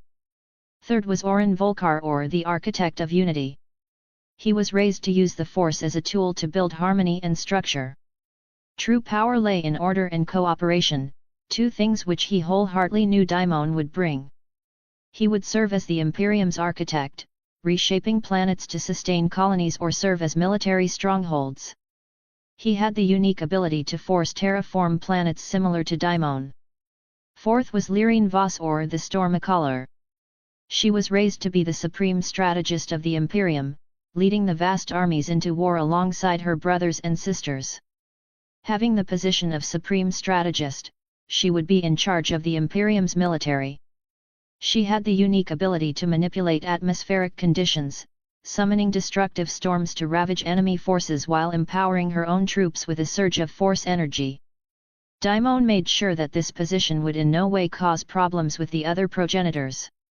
They each had their strengths and weaknesses, and only by working together could they be unbeatable. This was drilled into them from birth, and they have grown to understand this. No matter how stronger one of them were than the other, they were all family. Fifth was Varandrail, or the Silent Warden. He was raised to be the keeper of secrets, one who would be in charge of the Imperium's intelligence and covert operations. He had the unique ability called Phantom Veil, which allowed him to cloak himself and others in the Force, rendering them undetectable by physical or force-based senses. Varen, unlike his brothers or sisters, is a meticulous planner who prefers precision over brute force. But this didn't mean that he would shy away from using brute force when it was needed. Sixth was Teles Kaer, or the Forge Master. He was raised to be the architect of the Empire's weapons, starships, and other technological advancements. His intelligence was on par with that of Cortana's, but given enough time, Cortana would surpass him because how she learned and evolved. Teles sees each creation as an extension of Daimon's vision, developing new blasters and melee weapons using his Force infusion ability, creating Force-infused weapons. Seventh was Relos Vin, or the Blade of Harmony. Like his sister, Lyrine, he was raised to be a strategist. But unlike his sister, he had the unique ability to create dual-energy swords infused with the perfect balance of light and dark energy. This ability was known as Force Blade Manifestation and would create a weapon that is better than the average lightsaber. While Lyrine would be in charge of all military forces, Relos would specifically be in charge of ground forces. Eighth was Nissa Rivar, or the Weaver of Minds. She was raised to be a diplomat and manipulator. Her abilities allowed her to alter memories, beliefs, and personalities within others, or she could amplify the emotions within others to inspire loyalty and resolve conflicts. She would be placed as the Imperium's negotiator with other empires and races in the future. Ninth was Derek Thaler, or the Habra'inger of Renewal. He was raised to be a healer and restorer, possessing the ability to revitalize ecosystems, accelerate healing on a mass scale, or sacrifice his personal energy to heal or resurrect others. Unlike healing, resurrection required one's own life force in addition to the Force due to the complexity of simply bringing someone back to life. He would be placed in charge of all medical things, healing those who are mortally injured, and keeping the population overall healthy. Any other Force user who showed promise in healing would be placed under his command. Lastly was Malazkavar, or the Void Shepherd. He was raised as a philosopher, spiritual guide, and zealot, seeking balance within the Empire's moral and spiritual compass. He had the unique ability of harmonic resonance, allowing him to align the Force in his surroundings, soothing conflict and restoring balance to chaotic situations, even in the heat of battle. He was placed as head of the Order of the Balance Keepers. He would oversee everything, create new rules and oversee the training and appointment of each member. Each progenitor was raised to capitalize on their strengths which they would use to advance the Imperium into the future. Under each progenitor was a legion of Force Scions.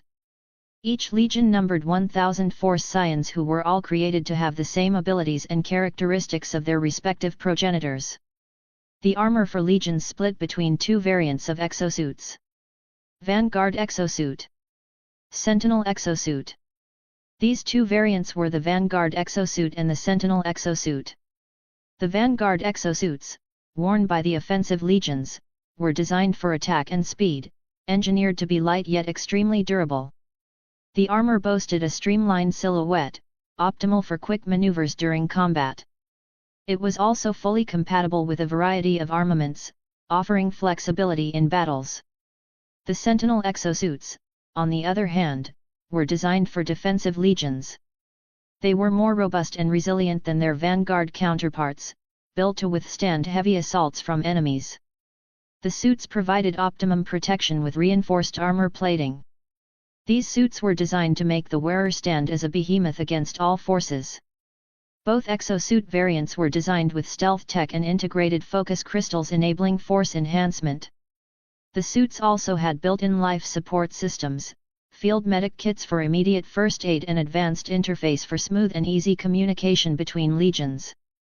Teles Kaer was the one responsible for creating the exosuits, using his understanding of machinery and metal manipulation ability. He combined his talents to create these marvels of technical prowess that were nothing short of revolutionary. For the regular soldiers, he created another exosuit which was not as powerful as the ones created for the Force Scions, but they were still strong, nonetheless. They were made to be mass-producible and easily adaptable to varying physical conditions.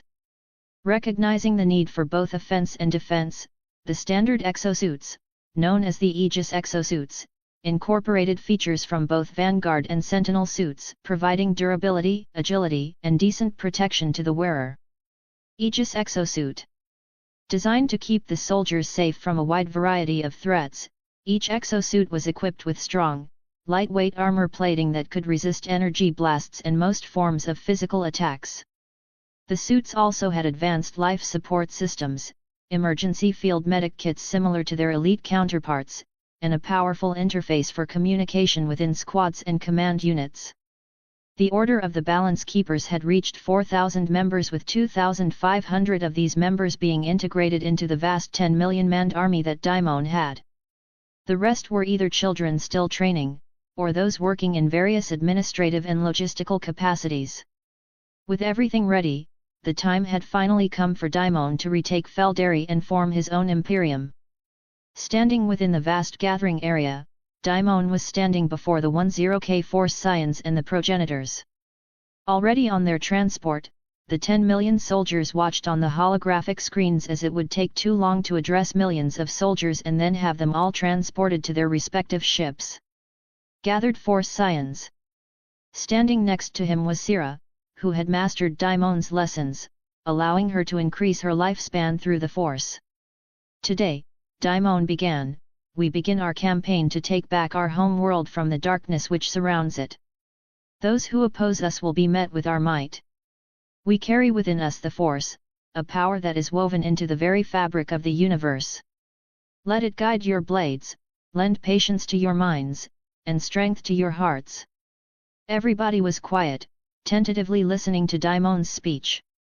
For decades, Feldari has been under the control of a dark entity, corrupting the people and the planet. Today, we reclaim it, not just for ourselves, but for the promise of a brighter future for all. The 10,000 Force Scions fervently listened to his words. He paused, taking a look at all of the loyal soldiers that he created. This campaign will not be without its trials.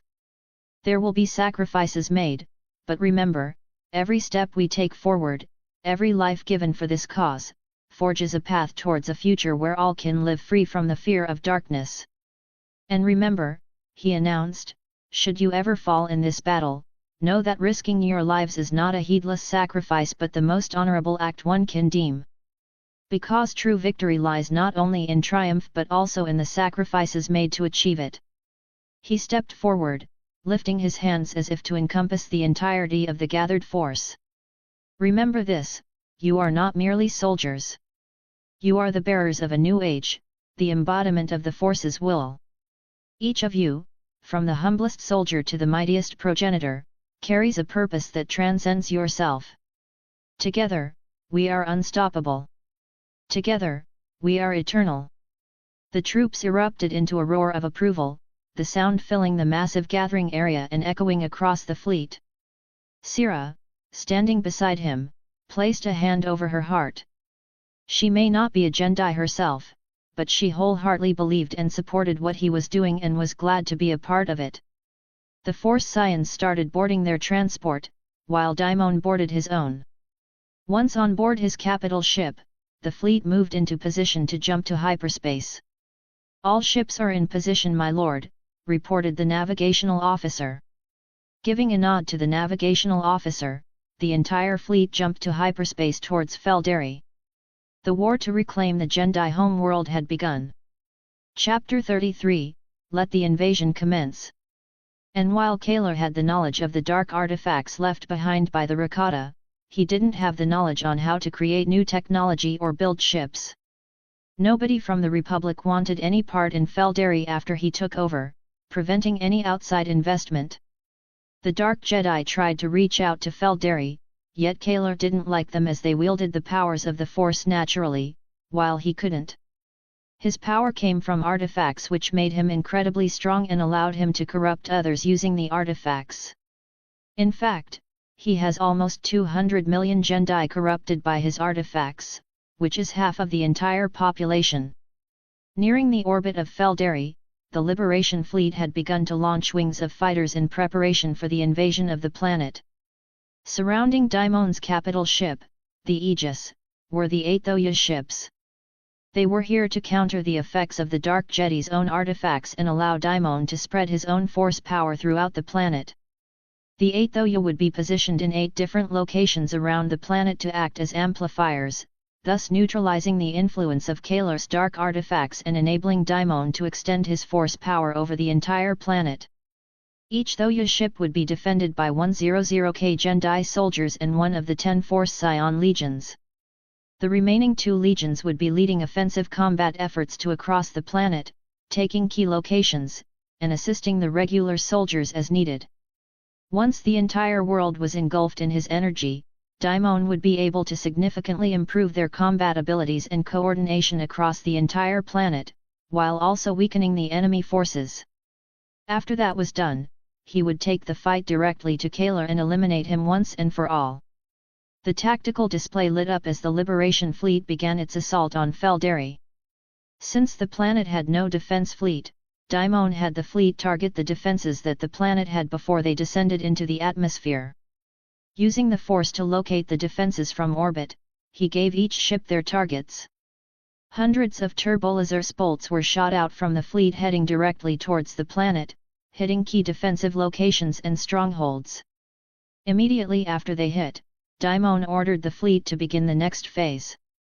All ships commence atmospheric entry and head to your assigned locations. The real fight begins now, he ordered. The entire fleet started its descent into the planet. Once the ships breached the atmosphere, they started to break up into 10 groups, with 8 of the groups following the Thoya to their designated positions. Already moved to his command center within his palace, Kalar was caught off guard by the sudden attack. First their defenses were hit from orbit by strange weapons, then the next thing he sees is ships descending into the atmosphere. Their only explanation for this was a foreign invasion. He began to rally those who were already corrupted while forcing the others to fight off these invaders.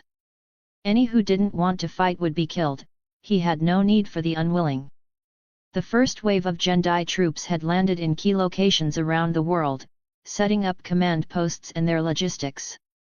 While the first wave secured key positions, the second wave pushed through the hamlets and villages, freeing innocent civilians caught in the crossfire. Everywhere they went they would find the Jedi people who had been corrupted by Kalar's dark artifacts, using their own abilities to contain them and keep them from causing further harm. Rielosvin was leading his legion called the Zenith Blades. Similar to Rielos, the Zenith Blades is legion of master duelists and warriors, wielding weapons infused with both light and dark, bring balance through warfare, ensuring no enemy stands against them. With his 2 energy blades in hands, he cut down waves of enemies as he led his legion and the regular soldiers under his command to take one of the 78 cities on the planet. Cortana established parameters for what they should consider a city based on population and structural density. As the siege began, the 8th Oya ships had gotten into their positions with their escort ships and ground troops establishing a large perimeter around them. Reaching out, connecting to each one, Daimon began to spread his force energy throughout the planet. The immense amount of force energy that began to flow around the planet had not only got rid of the darkness which clouded the planet but also caused intense force storms to occur all over the planet. As Daimon's energy surged through the planet, the oppressive influence of Kalar's dark artifacts began to wane. The corrupted Jedi, once driven into a mindless fury by the artifacts, hesitated as their connection to the darkness was severed. Some collapsed, overwhelmed by the sudden change. Others, still clinging to their corruption, roared in defiance, rallying under Kalar's call to arms. Thunder began to strike the ground as the force storms intensified, their raw energy traveling through the battlefield. The Zenith Blades, wearing their exosuits, advanced through the shattered streets, their lightsabers shining on the nearby buildings. Rielos led the charge, his movements a blur as each strike severed the bonds of darkness and cut down those who resisted. From the eastern approach, the Stormborn Legion, led by Lirine Voss, made their assault on the heavily fortified city of Karvos. As the supreme strategist of the Imperium, she had deployed her forces with precision, using the force storms to their advantage. The intense winds blinded the defenders, while the Stormborn Legion charged in, taking advantage of the enemy's weakness. Walkers and siege tanks pressed forward, laying down suppressive fire as infantry units advanced behind them. Kalar, watching from his dark throne, slammed his fist against the armrest. His power was waning, his control slipping through his grasp. "Damn these foreigners!" he shouted. One of his top commanders walked in, carrying with him some drastic news. "Your Majesty, there are enemy ships descending on the city as we speak. I suggest we get you out of here." "You suggest I run away?" shouted Kalar. He couldn't believe that one of his top commanders was suggesting such a thing. They were being invaded by foreigners and here he was trying to run instead of fighting for their home world. From above, Daimon had opened the doors of his shuttle, looking down on the palace below him. The enemy soldiers on the ground were desperately trying to shoot the shuttles down, but the force storms combined with their weakened physical ability by Daimon's force energy severely restricted them.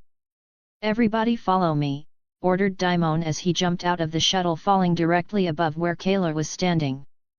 Before he hit the roof of the building, he blasted a hole big enough for him and everybody else, landing directly in the throne room where Kalar was. Beneath where he landed was Kalar's top commander who he had been talking to before. Startled by the entrance, he grabbed his staff and pointed it at Daimon. "Considering the fact that you have just broken into my palace, you must be the one in charge of this invasion." He was surprised to see the person leading this invasion was a fellow Jedi. "Indeed, I am the one in charge. Your time is up, Kalar. I have allowed you to exist for too long. Now it is time for you to be removed from this galaxy and for me to lead the Jedi into the new age." "Ha! Removed from this galaxy? Who are you to decide such things?" Kalar retaliated, rising from his throne. A few guards had run in and started attacking the adepts who also fought back. "We got this, sir, just deal with that monster," voiced one of the adepts. Daimon nodded and turned back to Kalar who began walking towards him. He was thinking in his head how long did he wanted to drag this fight on. Ending it too quickly would just be mercy for Kalar who didn't deserve it. Kalar's eyes were filled with so much hatred as he stepped down from his throne. He was a little shorter than Daimon and was wearing some dark armor embedded with some of the ancient Rakata technology which he managed to replicate. "I have ruled Feldari for decades," Kalar snarled. "You think a fleet and some warriors can unseat me? I have united our people and brought about the Golden Age for the entire planet." Golden Age, Daimon thought to himself, wondering how delusional one person can be. Then again, this was the person who tried to rule by corrupting people, instead of uniting them normally. If he had just united the planet normally, then Daimon might be in a tough position right now. But because of his reliance on artifacts, Kalar had a weakness that Daimon exploited. Grabbing the weapon of the dead commander on the ground, Daimon charged at Kayla, swinging the staff in a downward motion. Kayla reacted instinctively, blocking the attack head-on. The sheer force from the attack had pushed his feet into the ground. His grip tightened on his weapon as he stared defiantly at Daimon. "You fight well for a foreigner. And you fight well for a tyrant," Daimon countered, punching Kayla in his face. "All right, he can take 5% of my power, now let's increase it."